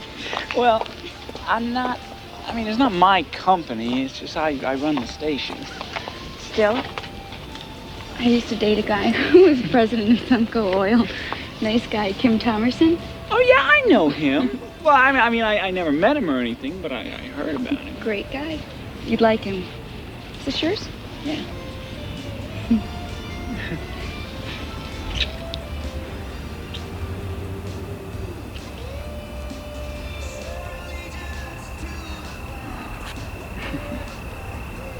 I left my keys in the bar. I'll be right back. Hurry. I will. I am.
Hey! Whoa! What's wrong?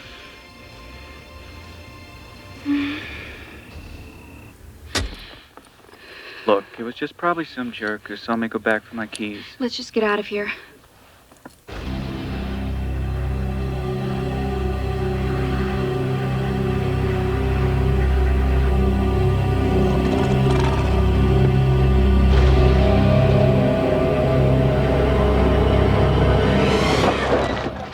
What the hell? No, don't open the door! What the hell is up there? Oh.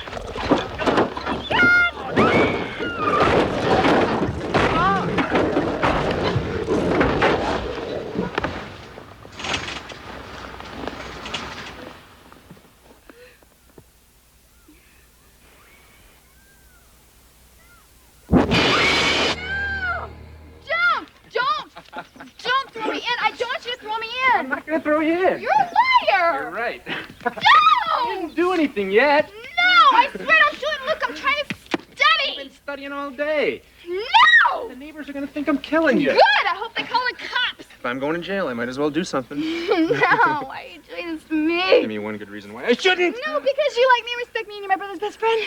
Oh. And because of my dad who took you when you were 16, he's almost like your own father. I didn't even want to see me upset, and this is upsetting me, which would upset him.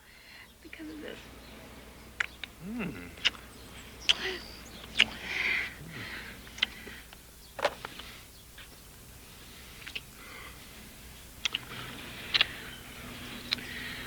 What would my dad say if he knew you were kissing me like that? Your dad's not gonna be home till 6 o'clock.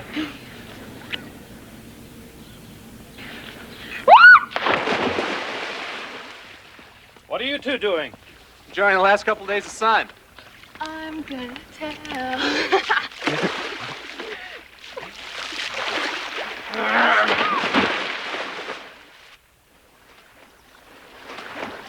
You staying for dinner, Eric? No, Ted will be back today. A couple of guys want to try and get together. Oh, I'd like to see Ted. He used to come over weekends instead of going out of town looking for jobs. Tell him his father would like to remember what he looks like. I'll do that. Hi, Daddy. Well, looks like you and me, kid. You want me to make dinner for you? One of my special tacos? Or do you have a date? No date. I wasn't planning on leaving anyway. Ted still got my Jeep. Good. I worry to death every night. This maniac, this animal, whatever it is. 2 more kids were killed last night at some disco on Center Street. Ted and I used to go there with Kevin and a couple of guys from his band. Well, be careful. Whatever this nut is on, I gather he's real strong.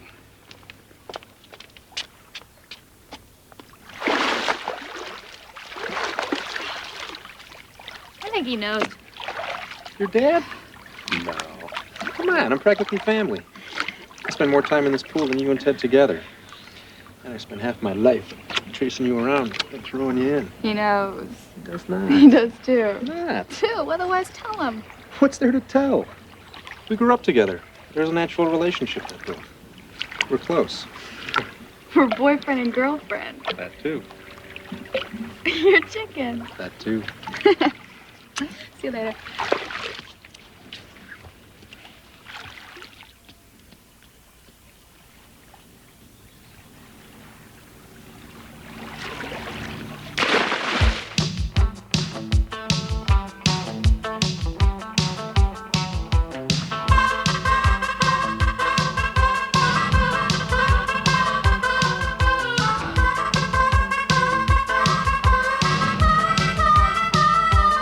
I study nuclear science. I love my classes. I got a crazy teacher. He wears dark glasses. Things are going great, and they're only getting better. I'm doing alright, getting good grades. The future's so bright. I gotta wear shades. I gotta wear shades. I got a job waiting for my graduation. 50,000 a year, I'll buy a lot of beer. Things are going great, and they're only getting better. I'm doing alright, getting good grades. The future's so bright. I gotta wear shades. I gotta wear shades.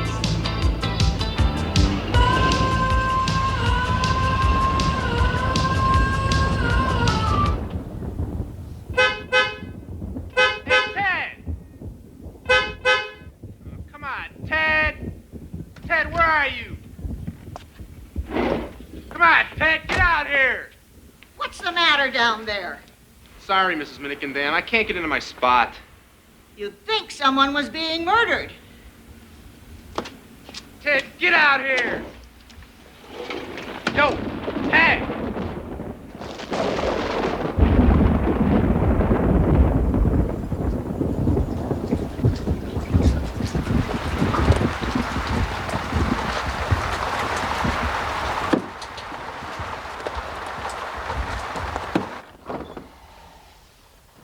Ted? Hey, Ted, are you here?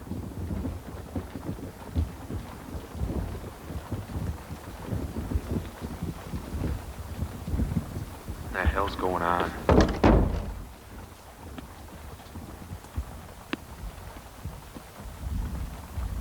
Jeez, Ted, I hope you pay the electric bill before the other things. I told you to pay that before anything. Ted? Ted, is that you?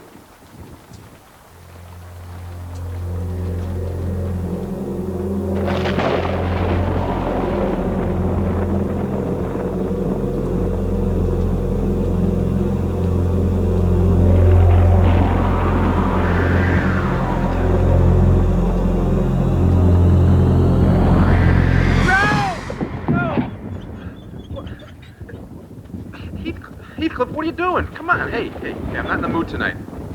Heathcliff? You usually attack when I first come in.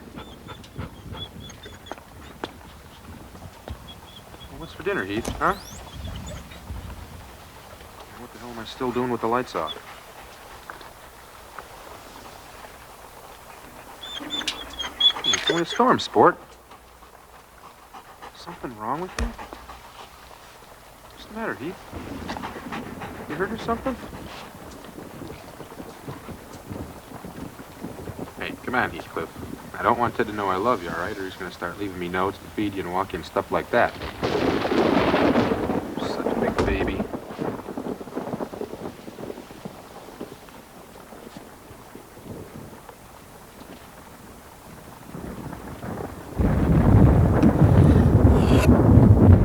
Come on, boy. Great, some watchdog.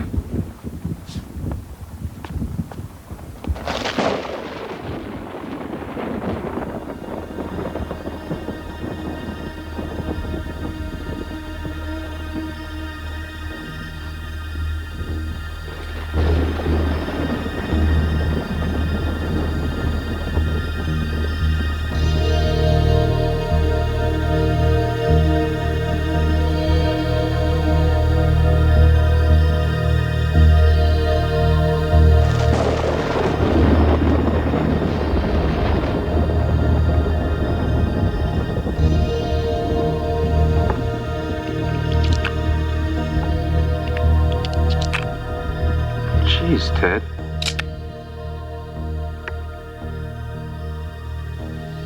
How'd you get a gun? I bought it last month.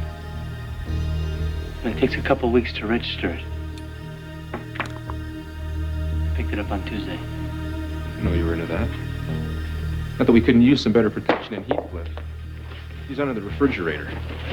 And you left your sister's Jeep half parked in my spot. You know, I'm out in the road. Leave the lights off.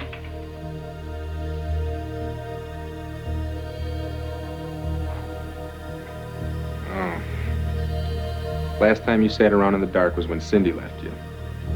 You sat in the living room listening to I'm a Loser over and over. I just want them off. Here, tell me what's going on, Ted. I mean, sitting in the dark like some lunatic with a gun, looking like you're planning to kill somebody. I already have.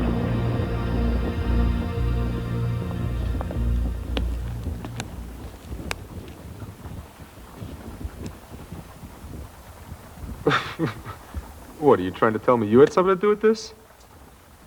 Come on, man. He took it off his leash or something. Do I look like I'm joking here, Eric?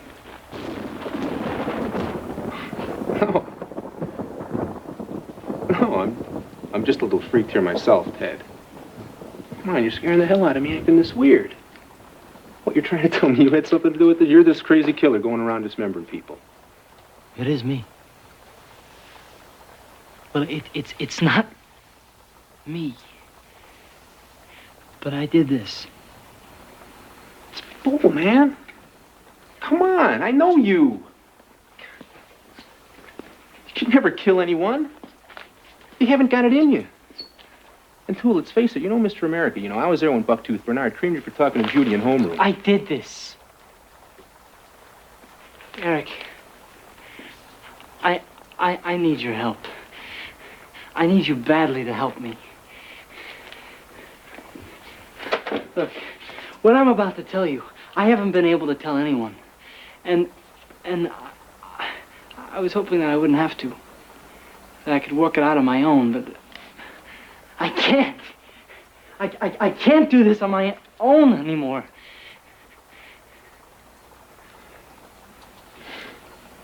I can't believe you could kill anyone, Ted. You better have one hell of an explanation to get me to believe this.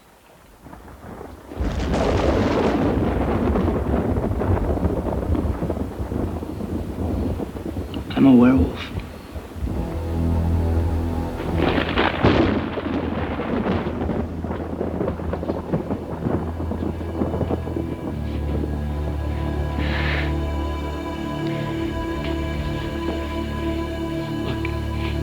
If you don't help me, it's gonna happen again tonight. It's just gotten so much worse lately.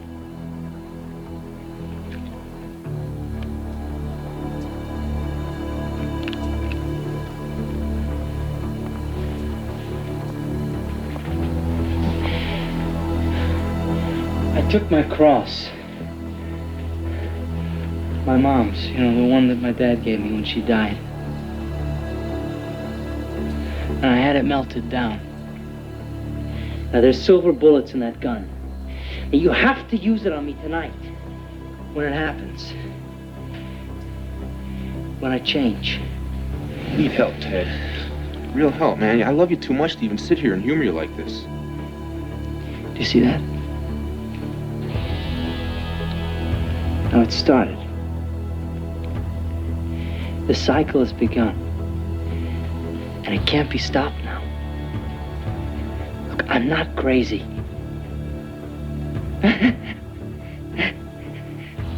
Maybe I am. It is sort of a madness. It just seems to well up in me as it gets closer. That's why I know I have to stop it, end it, before it controls me more than it already does. Ted, the help you need isn't a silver bullet. Look, I'm gonna call your dad. My dad can't help me. Well, let me call a doctor. A doctor can't help me. Nothing can cure me. Except dying. That's the only way. It's the only way I know. I know. Heck, no one else will believe me. I've no one else but you. I can't help you, Ted.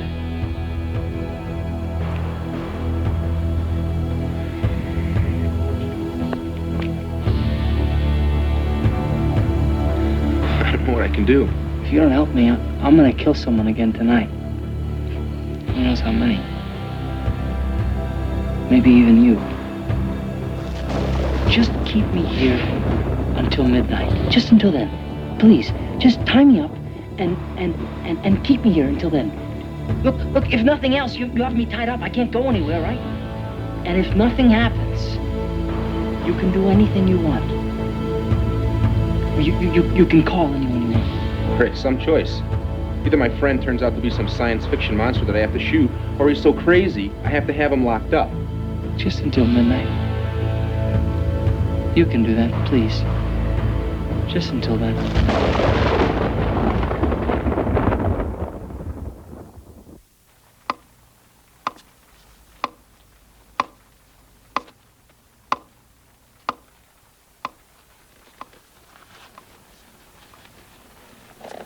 Last summer is when it happened. The last summer when my dad and me had that fight about me going to grad school. When you went down to Baja to work on that fishing boat, I didn't know werewolves were seagoing animals. The gun. Don't forget the gun.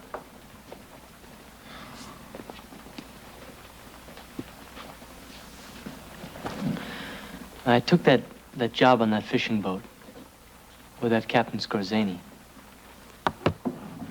Anyway, I was working late that night. We just pulled in this whole load of skipjack, and I had to clean all those damn fish to get them to the market first thing in the morning.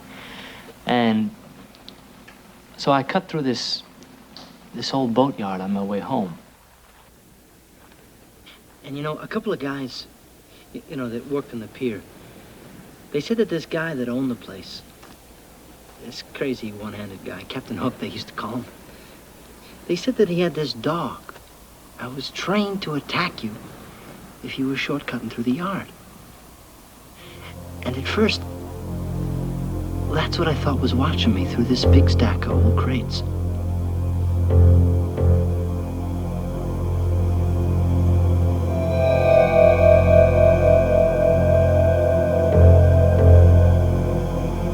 I see these eyes looking at me through the dark.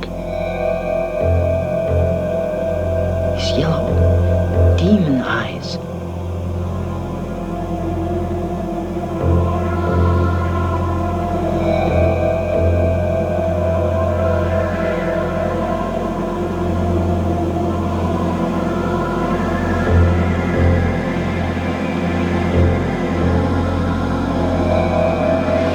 It starts ripping and tearing at me. And I die. Or at least, that's what I think.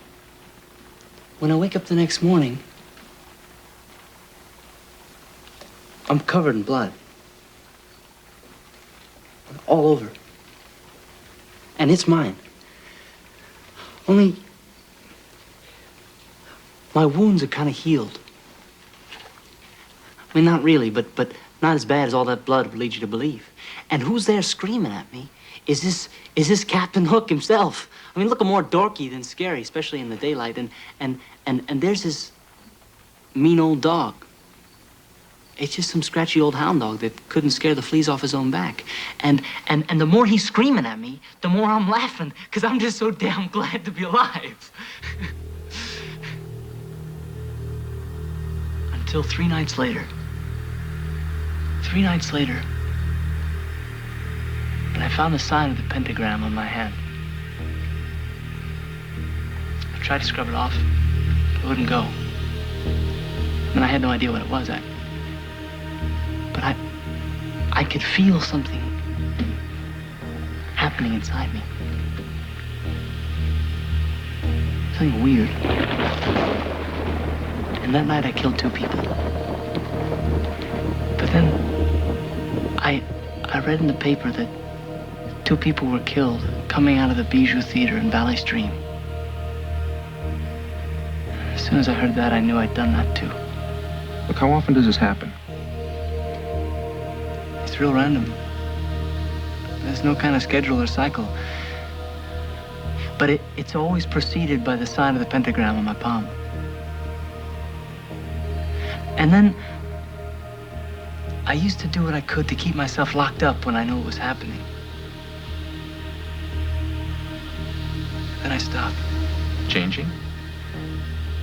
Locking myself up. I didn't want to anymore. See, even before I changed, I knew I was going to, and I wanted it. Well, what about me, Ted? I mean, I've been asleep here nights. You've been growing fangs and hitting the streets. How come you never attacked me? Well, even a rabid dog in the last stages of its disease can maybe discern its master and keep from attacking him. Or at least, not until real close to the end. See, I'm no longer in control. I could hurt anyone now. You, Kelly, anyone.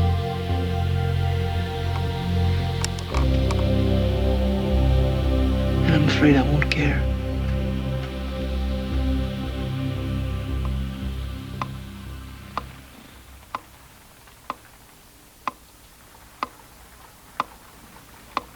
So how come now, Ted? I mean, how come after all this time? What were you waiting for? If you really believe you're some sort of creature. I thought I wouldn't have to come to this. I thought I could rid myself of the curse without having to take my life. Oh, there are ways to lift this curse other than silver bullets and stakes in the heart? It's only vampires, Eric. I knew that. Yeah. There is a way. You can end the curse by severing the original bloodline. Now, if the werewolf that attacked me was the first of the line, by killing him, I no longer go through the change. That's where you've been every weekend for the past couple months. You haven't been looking for any summer jobs. I'm trying to track him. Well, how hard can that be? I mean, there can't be many werewolves running around the state. Look, maybe I can help. The only way to end this is with that silver bullet. Hey, Ted, enough is enough. Look, I'm going to sit here with you till midnight. I'm going to do that. But you know I'm not going to shoot you. Yes, you will. Because you're a werewolf. Because you love me. And because you're going to see this terrible disease that I have. And because you love me.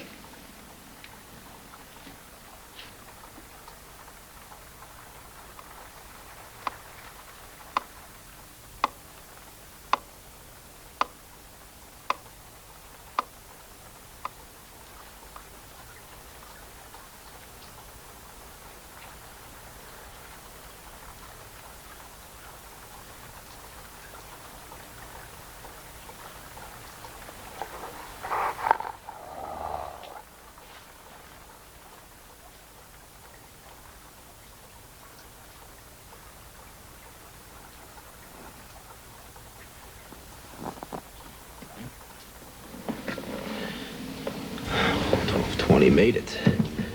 Made it. Listen to me.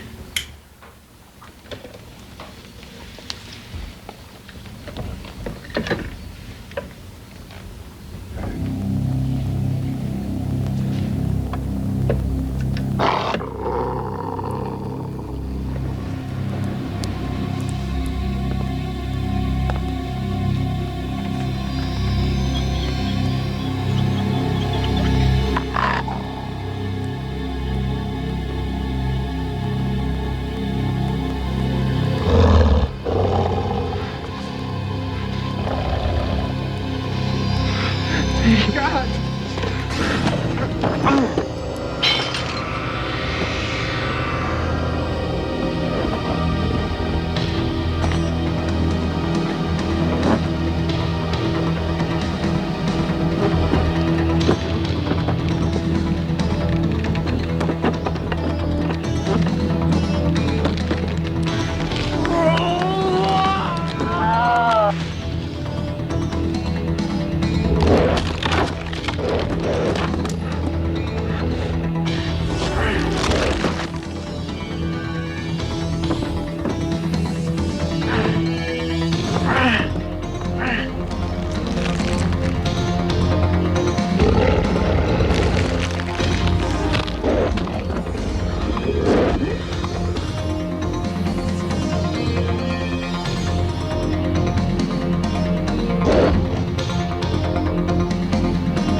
I got the gun, Ted.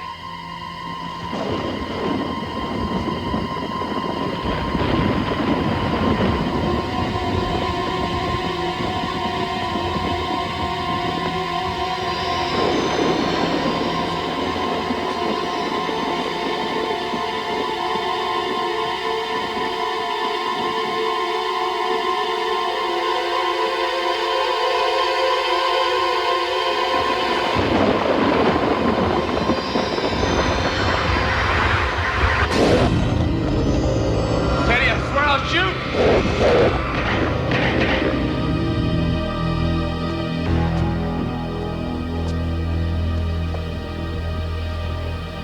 What in the world's going on? What are you boys doing?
is Eric Cord's room? Yes, ma'am.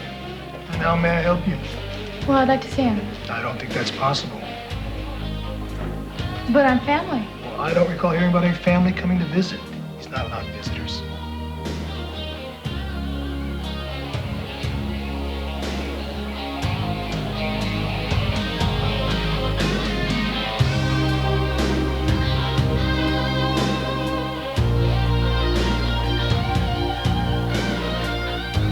You seem very upset here, Miss Nichols. Maybe you'd like a cup of coffee. We can talk this over. Try and work out your problem. You seem more interested in me than solving my problem. Maybe your lieutenant would be interested in this. I'd like your badge number. Whoa, hey, excuse me. I'm just trying to do a job. Yeah, me. I'm sure this nurse has been a witness.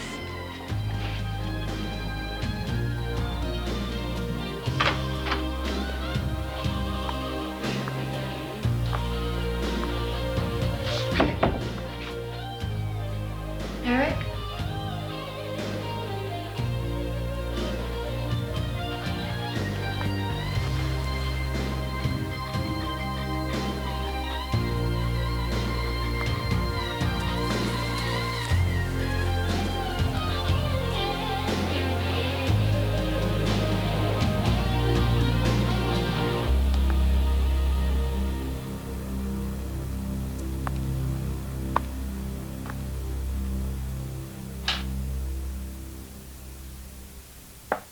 Eric, it's me.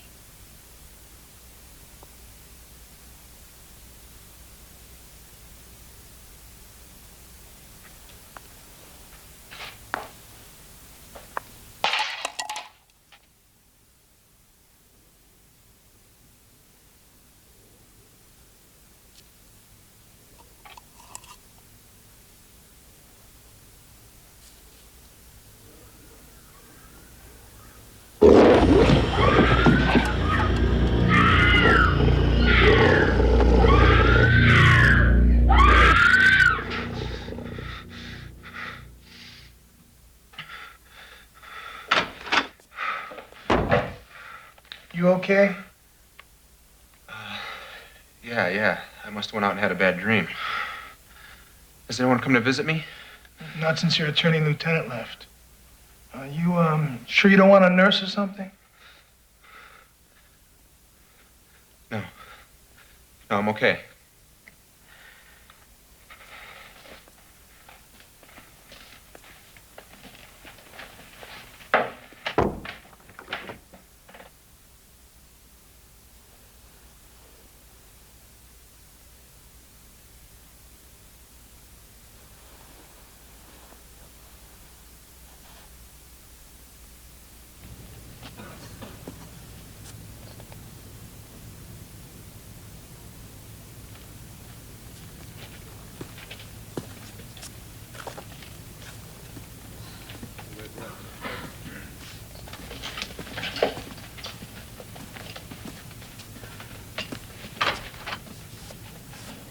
Eric, this is just an arraignment. Very simple, straight ahead. Rudy, where's your dad? Well, he's over at the Supreme Court in front of Judge Cumberland. Don't worry about it. Don't worry. Rudy, I could get the electric chair or something here. No, I went over the briefs with my father last night. I know how to play this. Come on, you're undermining my confidence. If you undermine my confidence, I can't do the best of my ability. Anyway, you're going to be charged with a 402. Well, it's murder, isn't it? I thought you were going to go for self-defense. Well, no, first degree, second, manslaughter. Those are all murders. And you've already admitted to the shooting, so it's just a matter of us determining what the circumstances are. Right. You know, my dad thinks if you would have just taken that polygraph test, you could have saved us all this rigmarole. I didn't want to, okay? Those things are no good in court anyway. Right. He just thinks it would have helped us with the DA. He might not have pushed as hard, that's all. Give me a break here, will you? Look, I'm going through hell and a half. You know, you're supposed to be on my side. I am on your side. I believe you. Just my dad. He wondered why you refused to take that polygraph test. All right. Okay. Let's forget it. You really think they're going to allow bail? Oh, for sure. I mean, you have no previous offense. No previous offenses. Good student. I'm telling you, all that's going to happen today is they're going to charge you. Murder? Well, yeah. Then I'm going to make a motion to the judge to release you on your own recognizance, and the judge will set bail at about $100,000. $100,000? Don't worry. I've got a bail bondsman all set up, and all you have to do is put up 10%, and boom, you're on the street. 10%? $10,000? Yeah. Well, I swear I don't know how I get into these kind of squeeze boxes. I'm too good. I got too big a heart, I got. Ask anybody. There. And there, and there. I don't know how this thing can be worth 10 grand. It's 20 years old. That's the point. It's a classic. I could get 12 for it easy. Hey, you don't have to sell me, kid. I give Rudy's old man my word I'd post. I'm posting it. And when Eddie Armando gives his word, you can draw interest on it. Ask anybody. I'll check the blue book, though. I want this back. You did tell him I wanted this back, didn't you, Rudy? Well, Eric would like his car back, Eddie, Well, yeah, I'll do my best, kid. I'm not a pawn shop, although half this town seems to think so. See that watch? I got a guy in Leavenworth told me he wanted to buy it back, too. I've been wearing it a decade. I told him I'd hold it. I held. That's the way I am. Ask anybody.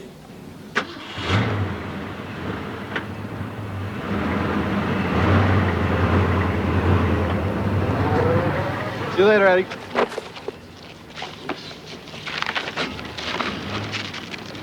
Hey, you're out. Don't worry, everything's gonna be okay. Can I give you a lift?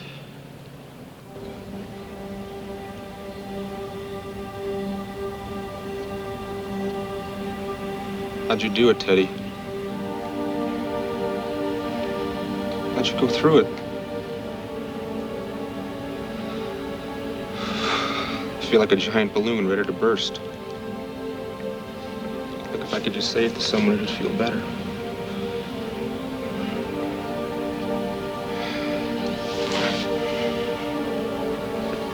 It rips me up to think about what happened to you, man.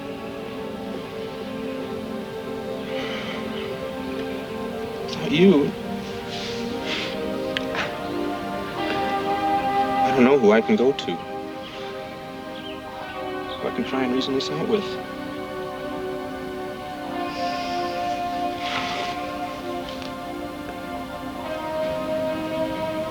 I feel like I'm going crazy, Teddy.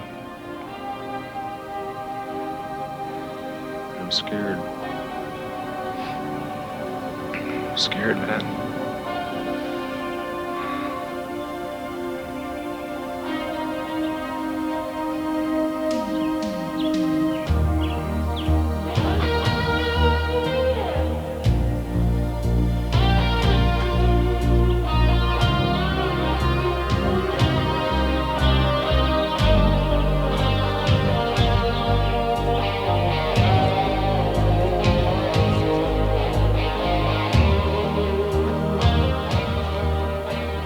They wouldn't let me out for the funeral. I'm sure I wouldn't have been too welcome anyway. Sorry I didn't come visit you in the hospital. I understand. I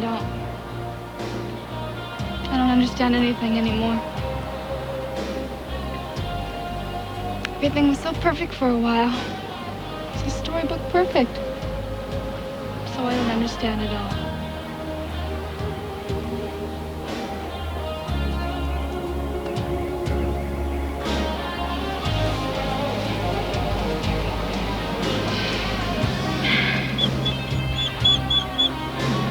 Cliff, I forgot all about you.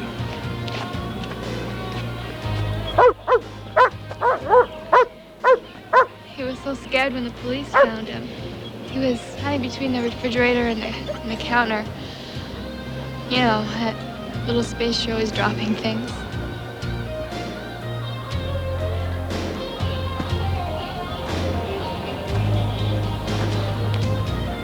I know he was your brother.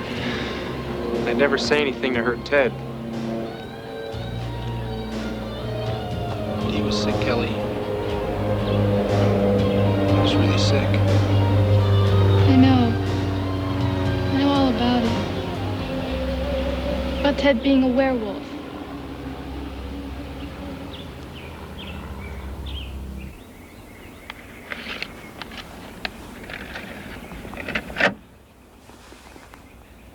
I'm gonna tell Eric tonight and ask him to help me. I know that I need to end it, to die. I know that I have to, but I don't think I can do it myself.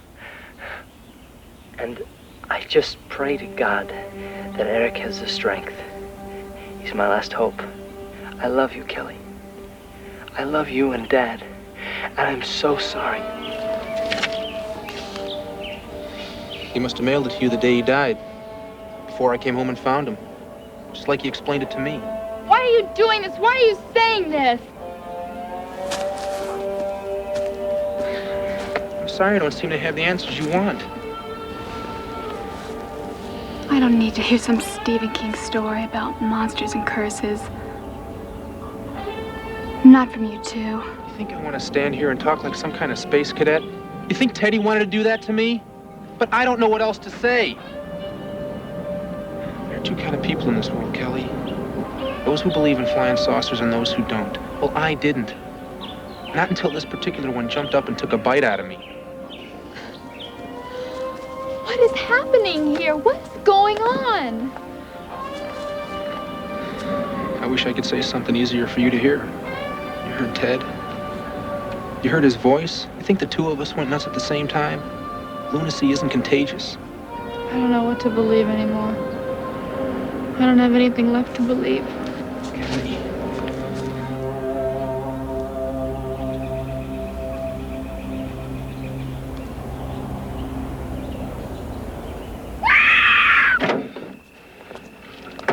I just hope I have the key on me. God, Eric, I'm sorry. This is just scaring the hell out of me. I know, Kelly. Believe me, I understand what you're going through. But all you have to do is lock me up for the night and you take off. I just need you to do that. Look, you can do that.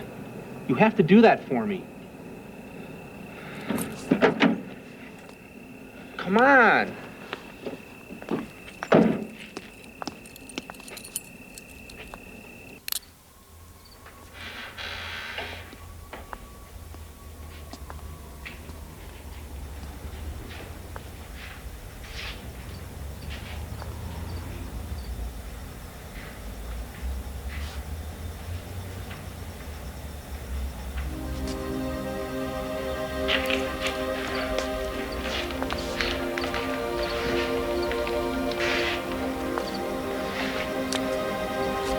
My dad and I were working on this when he died. It looked complicated to me back then, and it still looks complicated.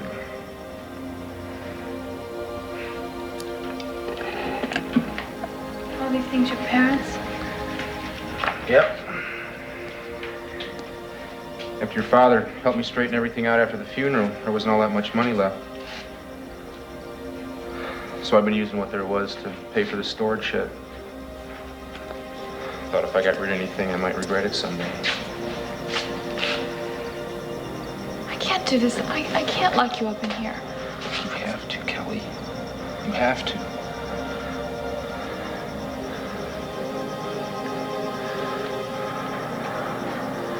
What's happening to you? Just lock the door, Kelly. Just lock the door. Just lock the door.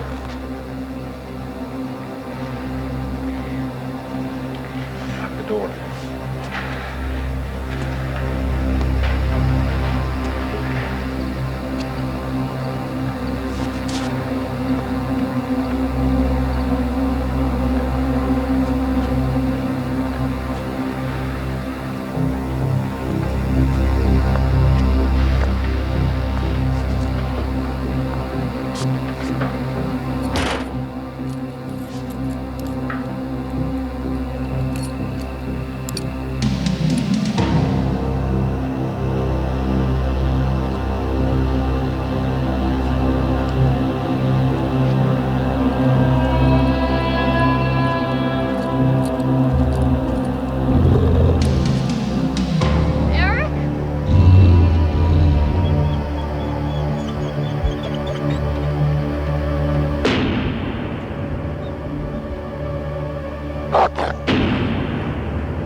Crying out loud. What's going on in here? What are you doing here, boy? Where's your clothes, boy? What are you doing here? What are you doing here? Did you make this mess? You do that damage to my door? Get away from me, boy. Just stay away from me, boy. You wanted something, ain't you? You better get it together and get out of here, boy. And I mean now. Eric? Because I'm gonna call the cops on you. I'm gonna have them here just faster than you get. You better run, boy. Because I'm gonna have you. Go, Kelly, drive. Get your 350 on that. I'm gonna have the police after you. I got your license number. I can see your license number. Boy, I'm gonna get him. Just like Teddy said. I couldn't stop it. I didn't know what... What are you talking about? I did it. I killed last night, Kelly. No, you didn't. It was me. No, it couldn't have been. You didn't get out. You didn't get out last night. But the door was busted open. When I came back to check on you this morning, it was still latched. I opened it. You were unconscious. I didn't know what to do. I didn't know if I should try to wake you. I was afraid. Whoever or whatever killed those people in Santa Clara, it couldn't have been you. And there's another. What? It wasn't me who got loose last night. And that means there's another one out there. Maybe the one... What are you talking about? It is the one who started this bloodline. The one who attacked Ted. And he can lift this curse from me. How could it do that? First I have to find him. I have to kill him.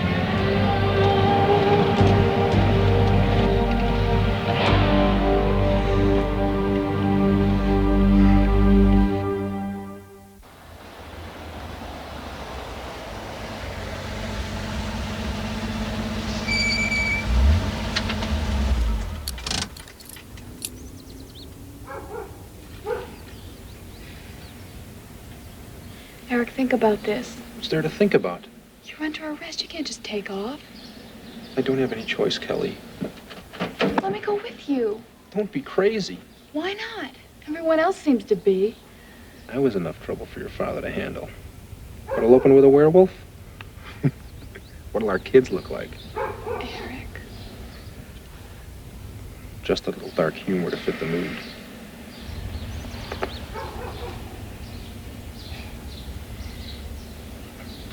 My dad needed to spend some time alone. So he went up to the cabin in Arrowhead.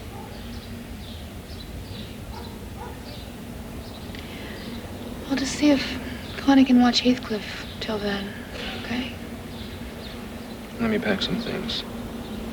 Then I'll swing by your place. Okay, I'm just gonna wait here, okay? I can't go up there. Sure.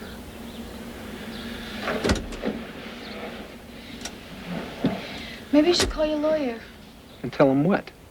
I'm going werewolf hunting? They'll throw me in a rubber room with a box of Crayolas. I think I'm better off saying nothing. The kid ain't around. That's the matter of the fact of it, Rudy. I spoke to the old man last night. He says you haven't been able to find him in 2 days. That means he missed his court date this morning. I don't care if you got a continuance. That's not the point. You haven't been able to reach him, so he don't know it's been pushed back. He's skipped. He was supposed to be in court today. He can't be found. Now, you can't see this error court has split. You get yourself a shepherd and some dark glasses, huh? Okay, all right. I give you a chance. I promise. I promise I won't do nothing till I hear back from you. Stella, give me the engine. He's not an Indian. Eddie, he's only 1/3 Indian on his grandmother's side. Well, get me that third and give me the rest of them and give him Eric Cord's file. You're gonna send a bounty hunter after this kid? You just said you weren't gonna do anything. So sue me.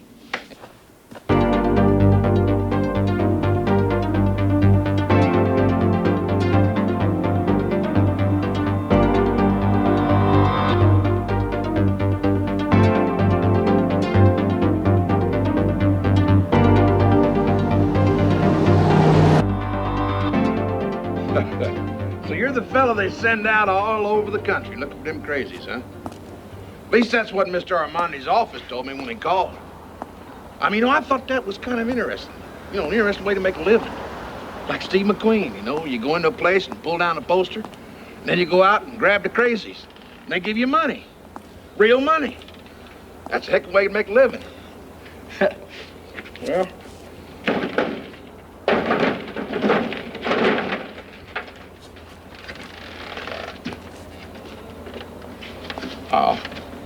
Say, mister, I was wondering, you couldn't maybe spread some of that long green around to a fella was going to help you, would you?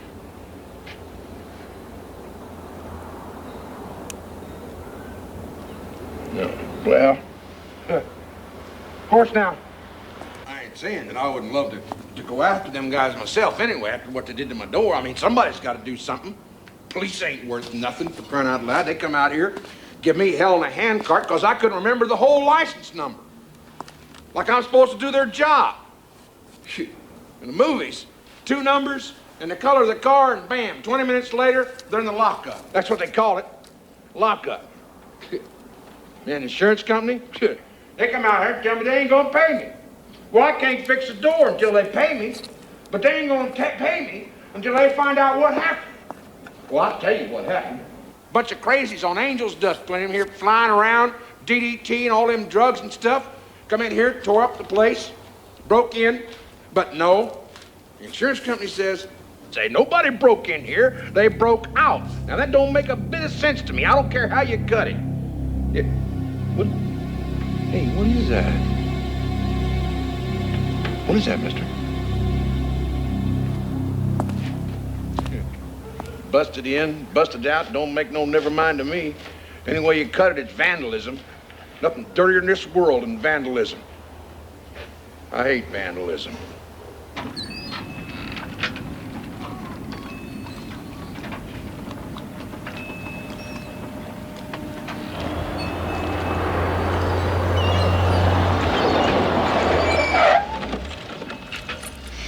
Eric, let's go back.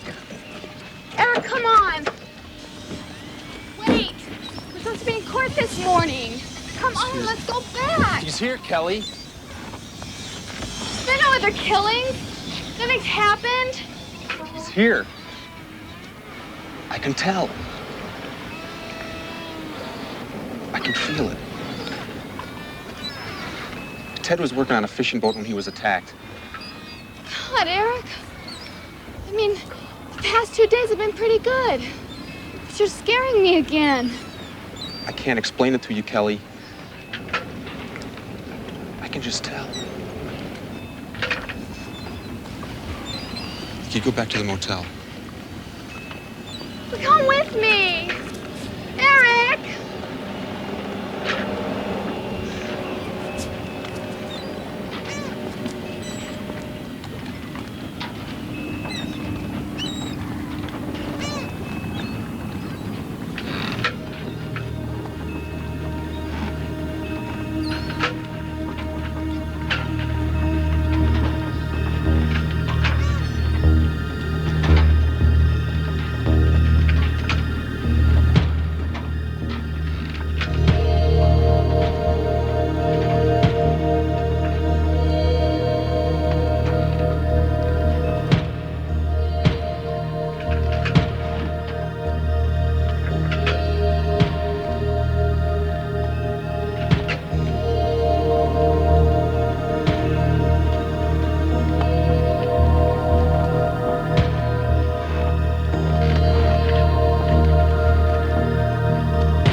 What are you doing on my ship, boy?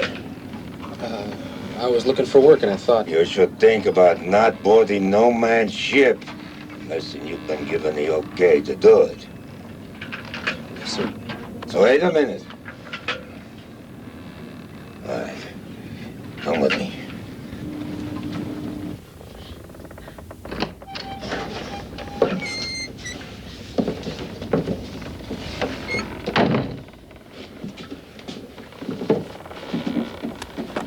You're Captain Scherzini, aren't you? I am. I'm Eric Cord.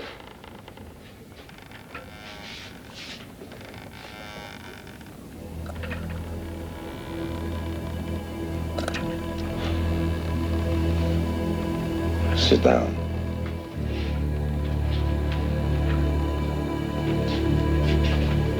So, why did you come here, boy? I told you.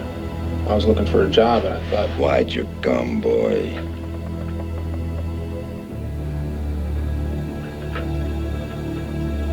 You're one of mine, aren't you? Yes. You met one of mine, didn't you? I can tell. Then you know what's happened to me. You found me, didn't you? You think I didn't sense you long before you sensed me? Do you think your instincts are any match for mine? Do you, boy? My friend is dead. And I killed him. Or did you now? Did you save your friend from his horrible existence, But not before he brought you into the club, huh? I don't want to be like this. Well, then kill yourself. That's the way a werewolf dies. By his own hand, or by a silver bullet, or by another werewolf. Did you come to kill me? Is that what you did, huh? But not tonight. Not tonight, you don't. Because tonight, we hunt. No. Oh, yes. It's already begun. But don't you know? Because there's no sign you think not, huh? It'll come, you'll see. I don't need to wait for the sign. I already know the cycle has begun. I can feel it in me, strong. And tonight, we feast, both of us, on all the unsuspecting together.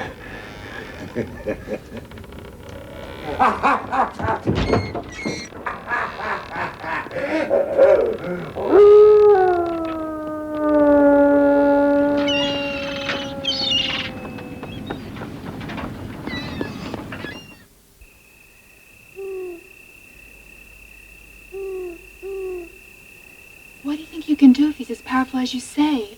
I don't know, Kelly. We'll have to worry about that tomorrow. Right now, you have to tie me up and lock me in the bathroom. This rope should be strong enough. Do it, Kelly. As soon as I'm tied up, you get out of here. You place an anonymous tip to the local police and tell them that Scherzini's the killer in the paper.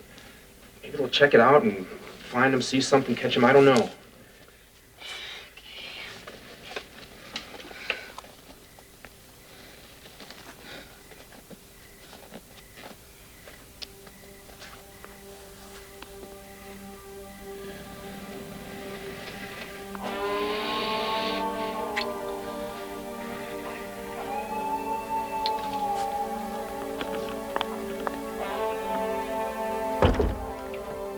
Kelly, wait, I forgot to take my clothes off. I can see this turn of events is going to play hell on my wardrobe budget. You still have a sense of humor. That's good, boy. Kelly! She's fine, boy. She says goodbye. She's about to be eaten by the big bad wolf. Just like in that fairy tale. I have a sense of humor too, boy. Don't I? Help!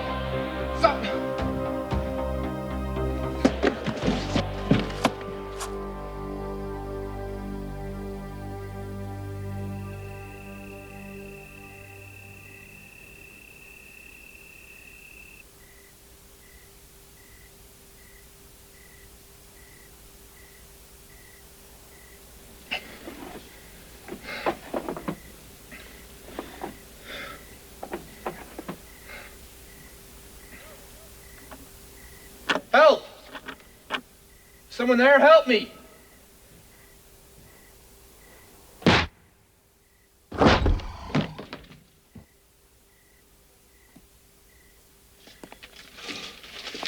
Thank God. Look, you have to help me. Someone broke in and robbed me. Whatever you're into, son, I don't need to know.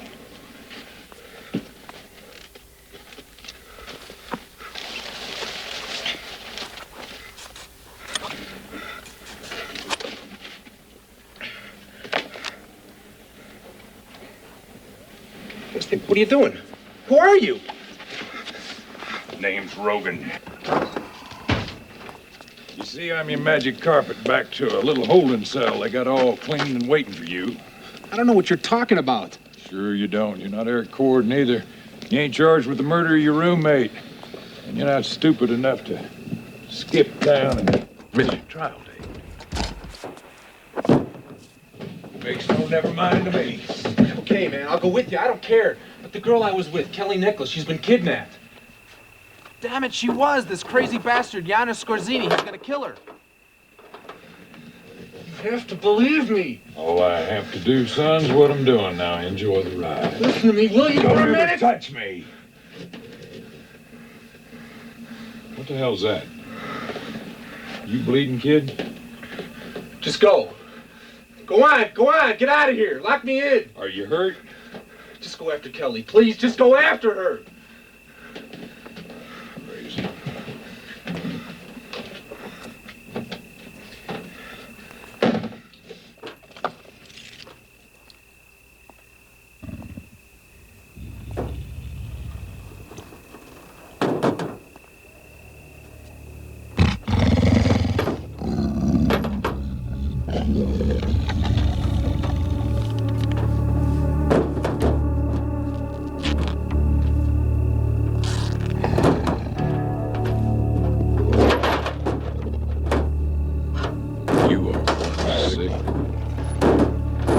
What the?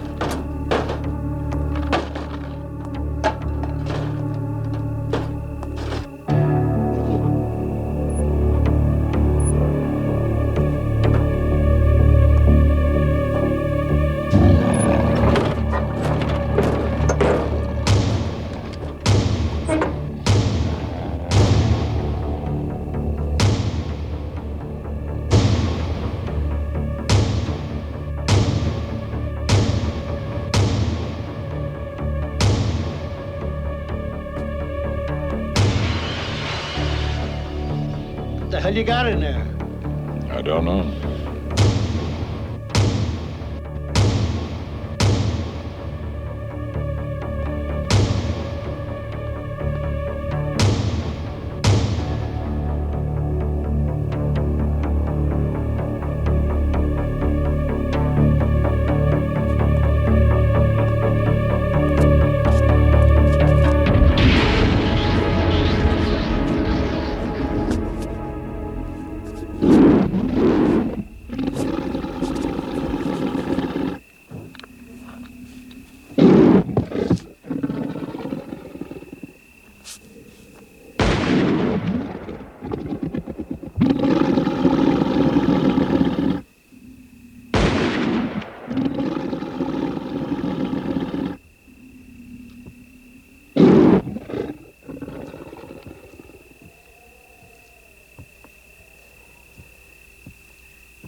Kel?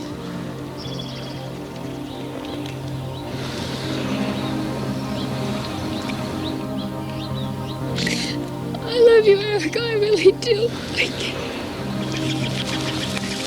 Don't say anything. How can you live like this? It's kind of like as horrible as cancer or something like that is. When you get it, you get it. But inside, you know it.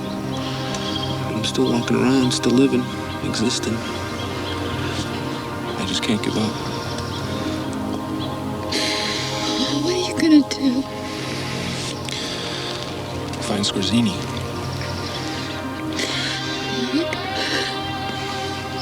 You saw what happened. You saw what he became. I don't know what I saw, Kelly. I just remember him taking you.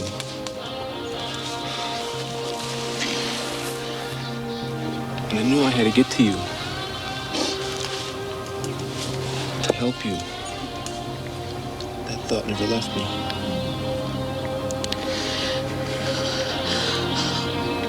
Well, maybe he's not such a part of you anymore. Maybe it's ending. No. It's just beginning.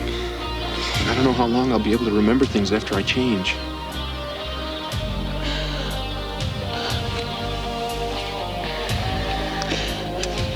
You need to get some help or something. I need to find Scorzini.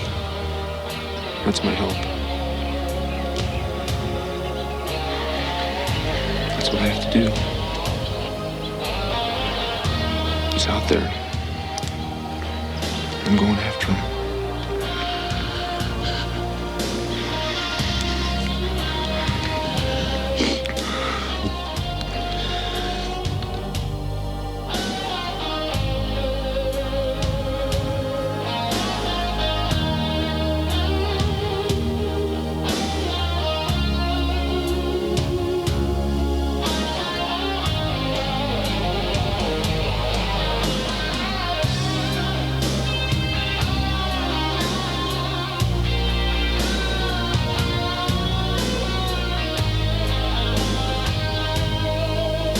I'm gonna be in the whole 90 grand.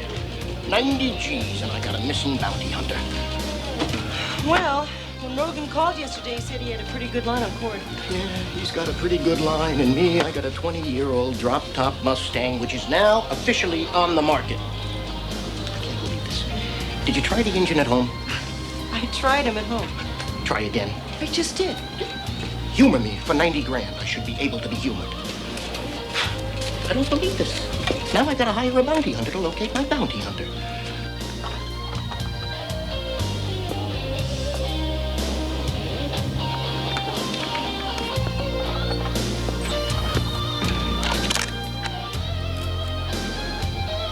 There are two kinds of people in this world. Those who believe in flying saucers and those who don't.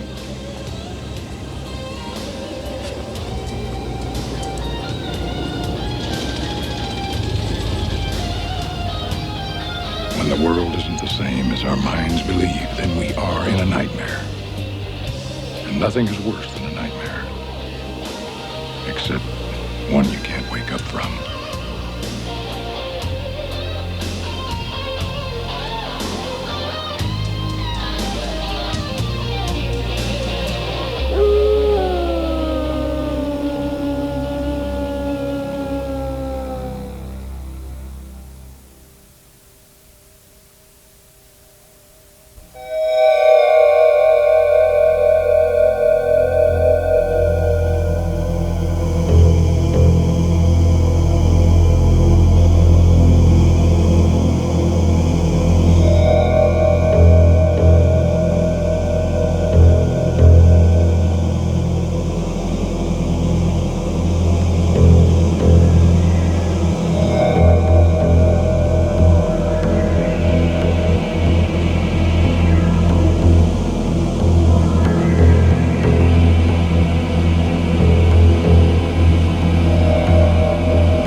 In a hidden fortress concealed by impenetrable jungle dwells Dr. Abbott Reeves, a brilliant but devious scientist with the power to create.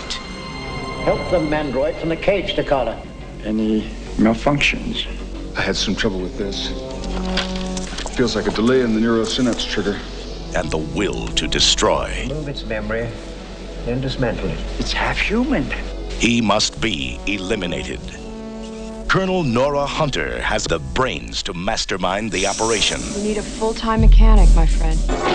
Fontana, the river rat. What are you doing? I saw this in a movie once. When he finds himself in a tight spot, someone else has to pick up the pieces.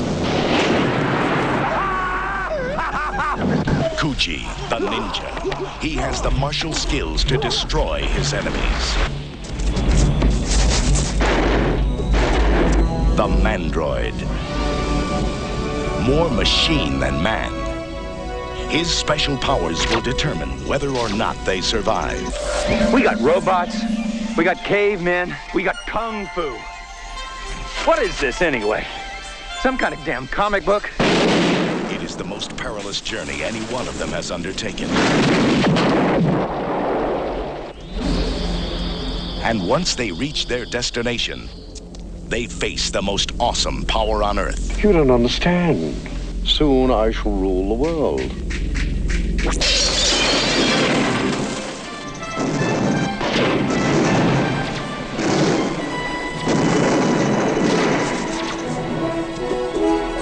It will take all their combined skills to defeat him.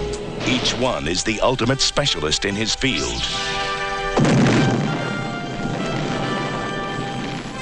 Together, they are the Eliminators.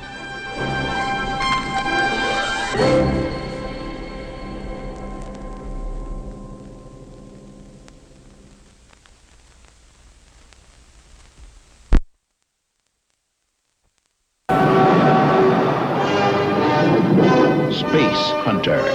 Adventures in the Forbidden Zone. Starring Peter Strauss as Wolf, an intergalactic adventurer, and Molly Ringwald as Nikki. The hell are you? What do you think I am, you scrawny earthbag? I'm a woman. Together, they must enter the deadly Forbidden Zone and rescue 3 beautiful women from the planet's ultimate evil, the Overdog. I like her.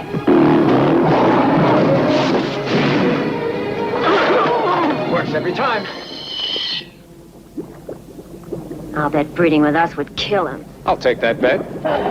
Columbia Pictures presents an adventure unlike anything you've ever witnessed before. A whole new dimension in excitement.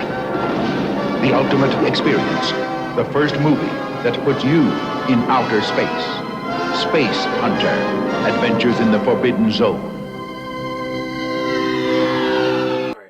I hope you like Werewolf the series. Because if I can air this, I will air every episode of this. This is one of my favorite shows. So, I mean, Rick Baker created the werewolf in this. Chuck Connors was the bad guy in this. You know, Alamo Joe, most people might remember him as the guy who's chasing the A-Team around in the A-Team. So, and Eric Cord was most people, if anybody remembers him, he was a soap opera guy. So, but man, I love this series to death. It's very much the Incredible Hulk, but, you know, with a werewolf. Always comes to town, fights the bad guy, whatever. There was a couple episodes that when Chiller picked it back up later on, could not air because they were too bloody, I guess. So they're really hard to come by, some of them episodes, because they did have the better versions of them on the Chiller channel, and USA picked it up later too. So I can't go on enough about this TV show. This is one of my favorite shows. So enjoy, man. Just enjoy it, because it's going to be here. Unless you guys really hate it, and then I'll be disappointed. So, but I'm gonna throw a little thing here at the end. This is not sci-fi, but this is a show I remember vividly, and people thought I was making this up. I've not been able to find every episode. I can't find a pilot episode yet, so I'm gonna dig till I can find a pilot episode. This is actually episode 4, and we're bringing you the new adventures of Beans Baxter. That's right. Teenage super spy Beans Baxter. Yet again, like Werewolf, one of the early Fox television shows. Lasted 1 season. Had a couple episodes with some big name people. Like there's an episode with Dee Snider from Twisted Sister in it. So I loved this show when I was a kid. I haven't been able to watch it in forever, so I'm watching it again with you guys.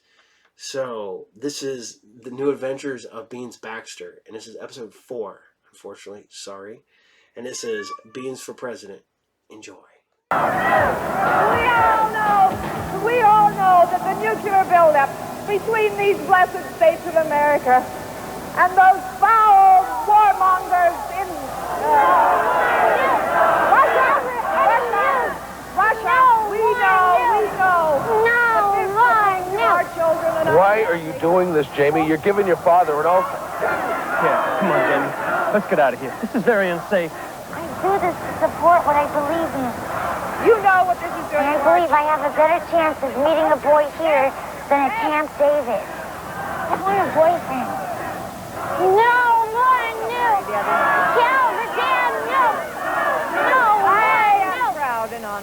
bring up our next speaker.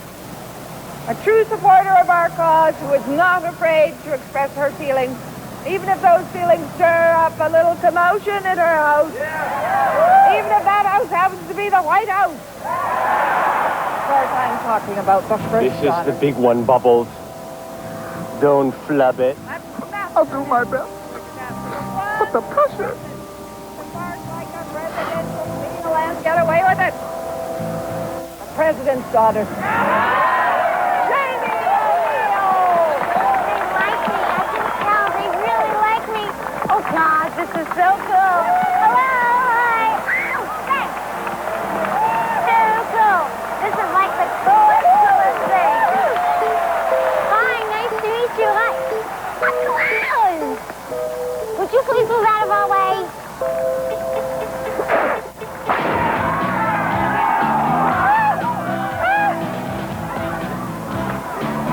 Jenkins, down, you're embarrassing me. It's just balloons.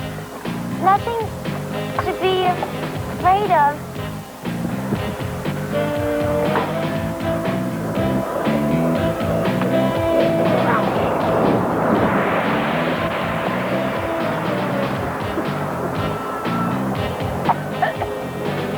What's happening? Jamie! Where's Jamie O'Neill?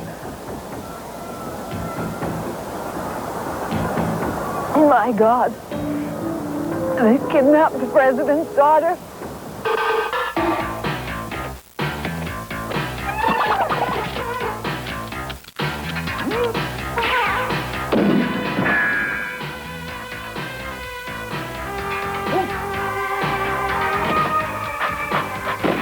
Benjamin Baxter. I think he may be the best courier the network's ever had. Cover. Mailman.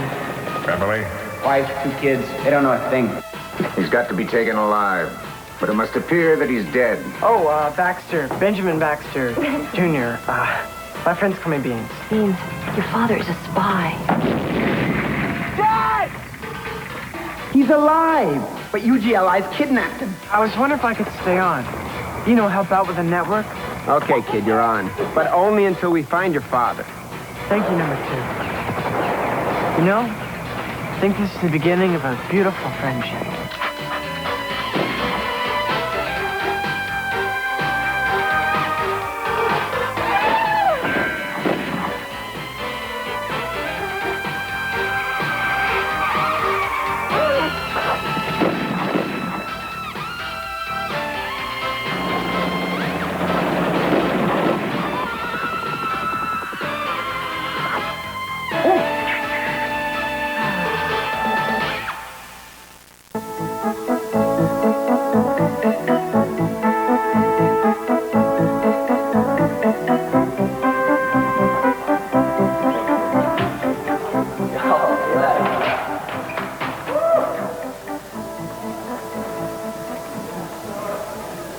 Look at this guy.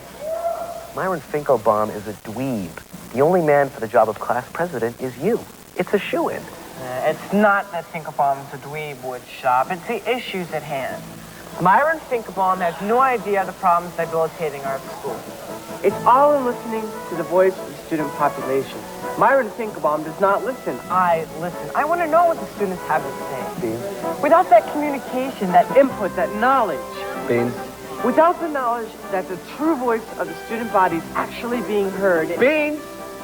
What? I've been trying to tell you. You're off the paper there, pal. Oh, sorry. Okay, you were saying? Yeah, well, my point is that I'll work for all the students. Now, we all know why Finkelbaum is running. Myron is the Diem of South Vietnam, the Shah of Iran, the Castro of Cuba, the Marcos of the Philippines. A puppet across to you to get new equipment. We must topple him. Nothing short of a landslide. A massacre. You know what? We need a game plan. Got it. You do? Of course. It's all in the media hype. Advertising. We've got to sell you, Beans. Okay.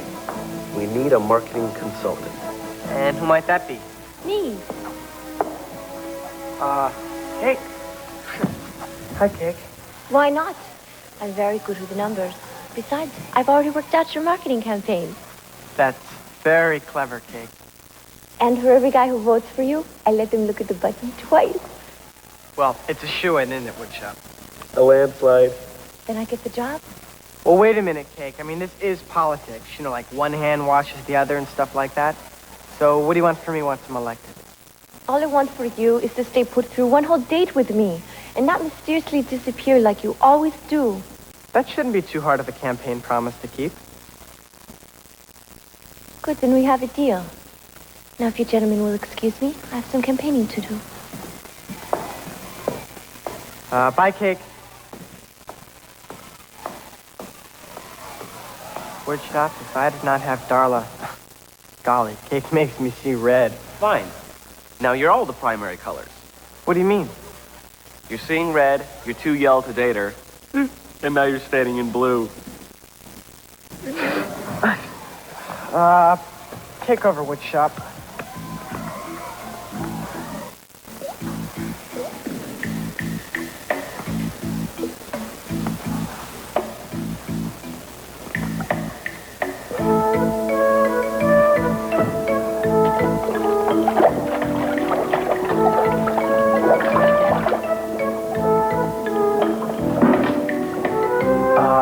In this country, we go to the bathroom a little differently.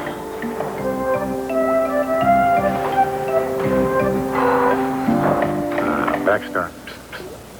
Brian, is that you? Here, from seat covers. What are you doing here? The network needs your help right away. Look, does it have to be now? I'm in the middle of an election campaign.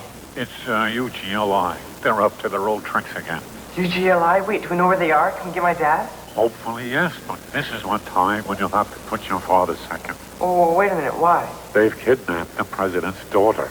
She's being held for ransom, and we want you to get her. Of course, Brian. What do you need? Just tell me. We need you to drive a car at 85 miles per hour off a 500-foot overpass into a building. Number 2 will give you the complete details. Here's the address. On my way.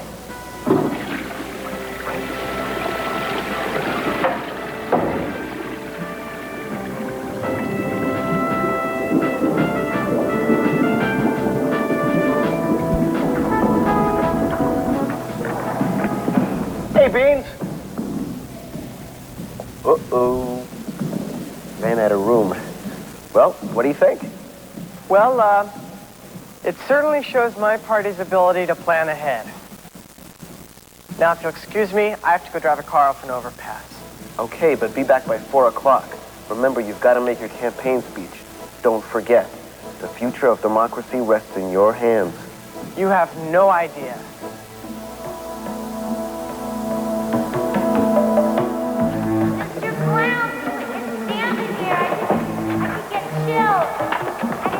What's wrong with her now? You take care of it. I can't go back in there. Get away from the door. Mr. Clown! Mr. Clown, come in here, please! Mr. Clown! Please! What is it now? Dying. Closer. Closer. Closer. Closer. Bet you're kind of cute under those polka dots, huh? Miss O'Neill, I don't think that you understand the seriousness of your situation. We are a group of very, very unhappy clowns. You are our prisoner. And if your father does not launch a nuclear strike against his own nuclear submarines in New London, Connecticut, in 3 hours, we're gonna shoot you and throw your bullet-ridden body in the parking lot. And then we're gonna blow ourselves up. I know what you want. You want fear, right? Well, how's this? How's this?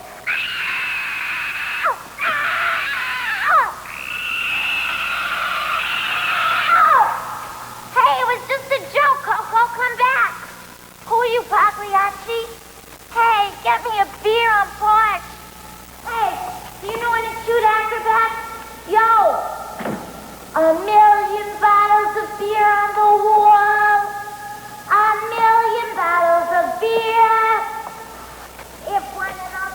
Inform the president that I am moving up the deadline 1 hour. And if he does not meet our demands, I'm going to pull the trigger personally. Oh, thank you. Thank you. Oh, thank you.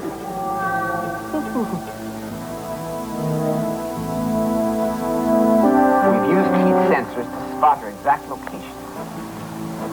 We place her right here under the overpass. Now this is where you'll penetrate the building, catching those terrorist clowns completely by surprise. Yeah, a dead 16-year-old falls from the sky. That'll be a big surprise. I mean, why don't you just attack the place with SWAT teams and choppers and tear gas and angry bull elephants? Because you see those clowns up there on the roof? Those are clowns gone bad. There's nothing more dangerous. They're watching everything, even the thruway. They've said if they see anything even remotely suspicious within a 10-mile radius, they'll exterminate the president's daughter. We can't even close the thruway off the traffic. But that will prove to be their undoing. Because, you see, that's how you will gain access. Through what's going to look like a completely innocent mistake. Mistake? Yeah. You accidentally drove your car off the overpass. You're a kid. They'll have to believe you. Once you've infiltrated their position, you'll grab the girl and move out, using all the skills you've learned in anti-terrorist operative training. I never had any anti-terrorist operative training. Boy Scouts? Cub Scouts for 3 months? Perfect. You have nothing to fear. Yeah, but I mean, what am I supposed to do about the terrorists? Teach them how to make a campfire? We've taken care of all of that, Beans.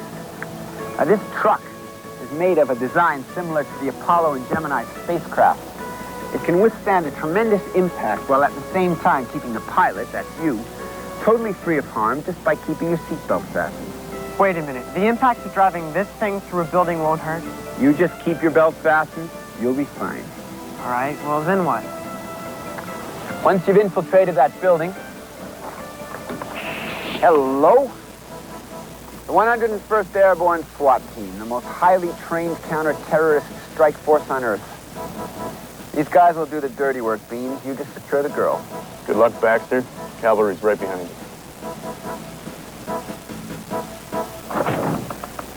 So you see, Beans, everything's under control. You're perfectly safe.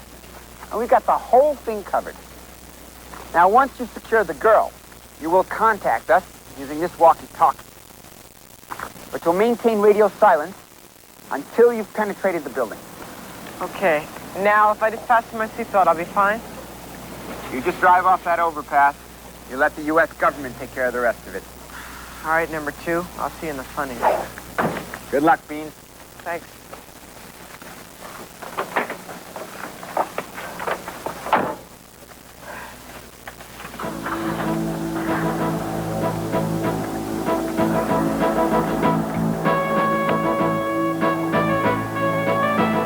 There goes one very brave boy.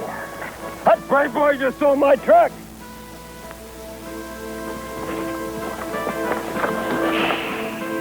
All set to go, sir.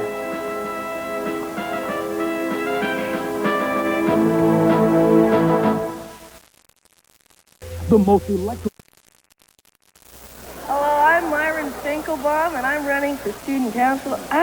Student council president. And I'd like to say that if elected president, I'd like to give complete amnesty to to those who put Jell-O in my gym shorts in the potato sack race of 1981. Also, if elected, I'd like to discuss the issue of important school dances and other fundraising events. And as I was saying about the school lacrosse team. Would you listen to this? This is a political nightmare. We've got to crush Myron. Typical Beans Baxter. What could it be? He'll show up. He won't miss his campaign speech. Beans Baxter isn't known for doing anything that stupid. I can't believe I'm driving the car off an overpass into a building at 80 miles per hour. 2,437 bottles of beer on the wall. 2,437 bottles of beer. If one of those bottles should happen to fall, 2,436 bottles of beer on the wall. I don't get it. We haven't heard from those negotiators in 1 hour. My mom made me go on the Love Connection. She said, make sure sure you're a chooser. You don't want to take any chances. So there was these three guys.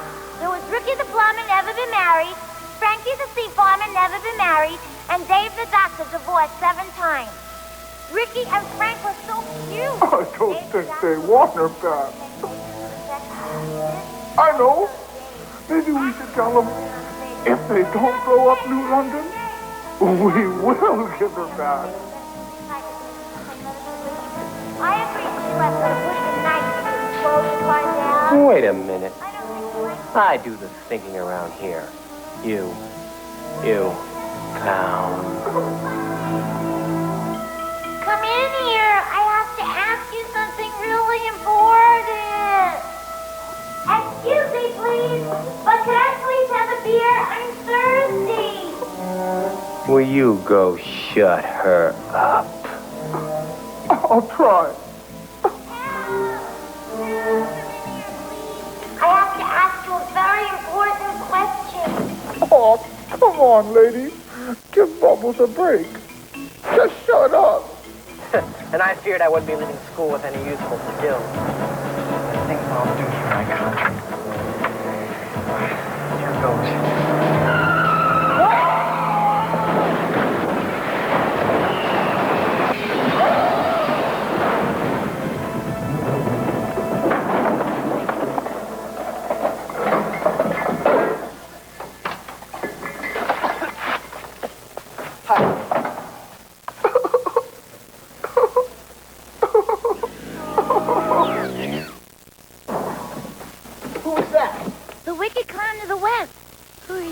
Baxter, Beans Baxter, we're here to rescue you.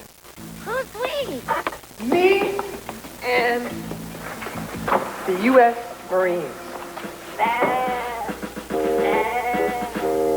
Gee, no wonder why Daddy got so nervous about those cuts in the defense budget. Oh, God, lady, we gotta get out of here. Come on. Not that way. That's where the terrorists are. You have to rescue me, Beans Baxter. You're Lancelot, and I'm Guinevere. You're Tarzan, and I'm Jane. You are Bruce Springsteen, and I am that model/actress. Lady, all right, great. Come on, please, give me a break. Listen, we'll hide in the trailer, okay? You brought your own hotel room? I like that. Lady, whoa! Lady, come on!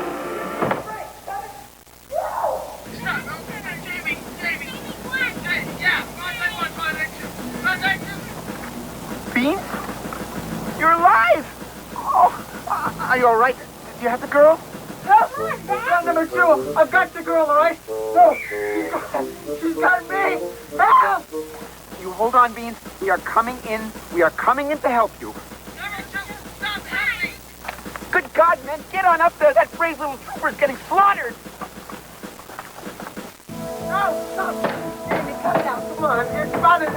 Hey! Hey! Kid Carter! She won't let me out! Ah! Get back! Please, no! Get bigger gun! Get bigger gun!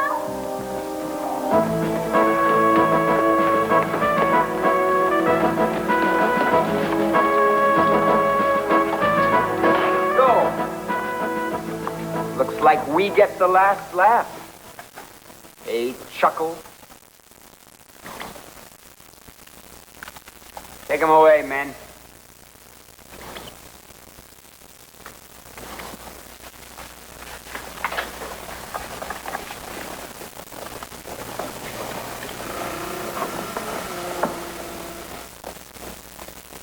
Good God, Beans!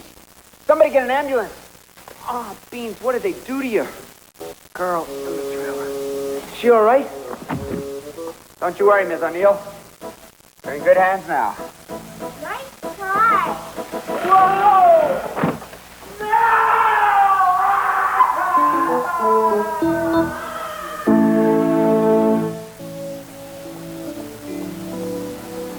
I'm sorry you lost the election.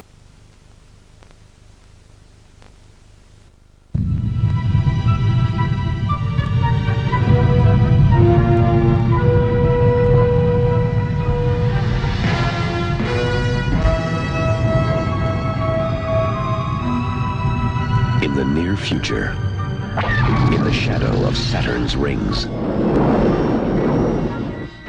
the surface of the barren moon called Titan.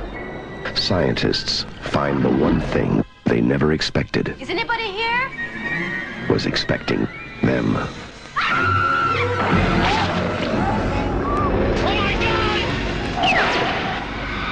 And suddenly, those who had traveled across the galaxy had run out of space. The Titan find. We found someone's collection of life from all over the galaxy, like a child's butterfly collection. Only some of these butterflies are not so friendly. It wants to keep us here.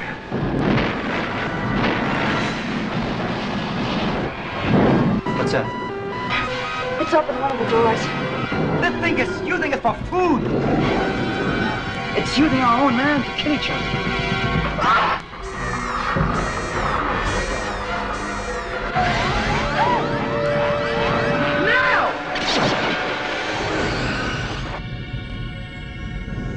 The Titan find.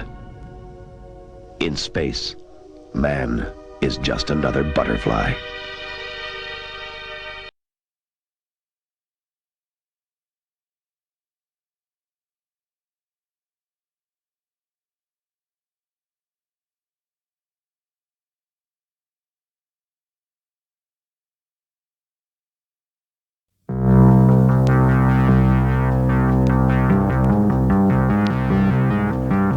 These are the armies of the night. Can you dig it? Can you dig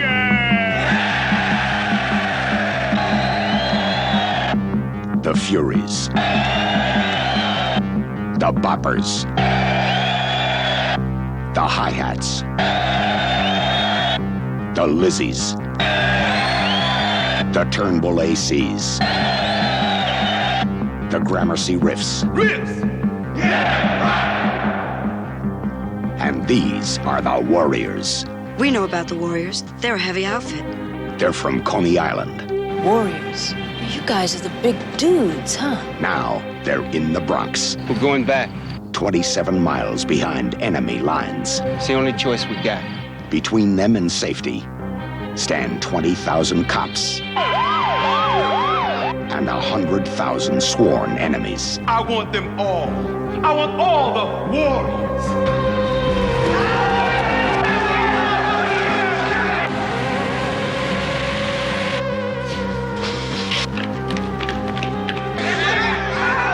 They've got one way out.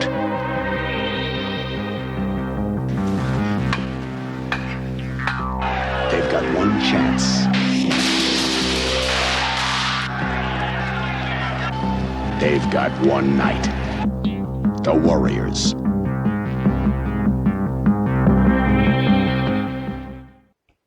Hey, hope you like Beans Baxter. I mean, this is not the best quality. This is bad old VHS quality.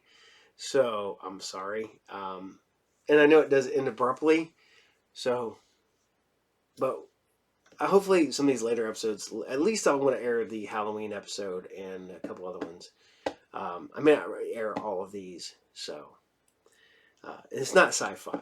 I don't even know what to classify this as outside of a comedy. But it's you know, supposed to be spy-ish. But, I don't know. But there you guys go. That's all for this Friday. As always, you can watch me on Group Therapy TV podcast every Monday at 12 noon Eastern Standard Time. This show, SciFridays, every Friday at 8 p.m. Eastern Standard Time. Saturday morning serials at 8 a.m. Eastern Standard Time. And you can also find me at the Jim and Dan comic book show at the Wright State Student Union Center. That is June 12th in Dayton, Ohio, from 10 to 4 p.m. You come visit me at the RU Game booth. I will be selling all kinds of stuff. And then the return of PickwaCon, June 26th at the Miami Valley Center Mall, the old Elder Beerman's building. I will be there from 10 a.m. to 4 p.m. in Pickwa, Ohio. And you can find me on Facebook, Twitter, Instagram. You can find me now on Twitter under Captain Cartoon for my Saturday morning show. So that is all for tonight. I will see you guys all later. Take care and have fun. Have a good Friday night. Enjoy the rest of your day. See you tomorrow morning.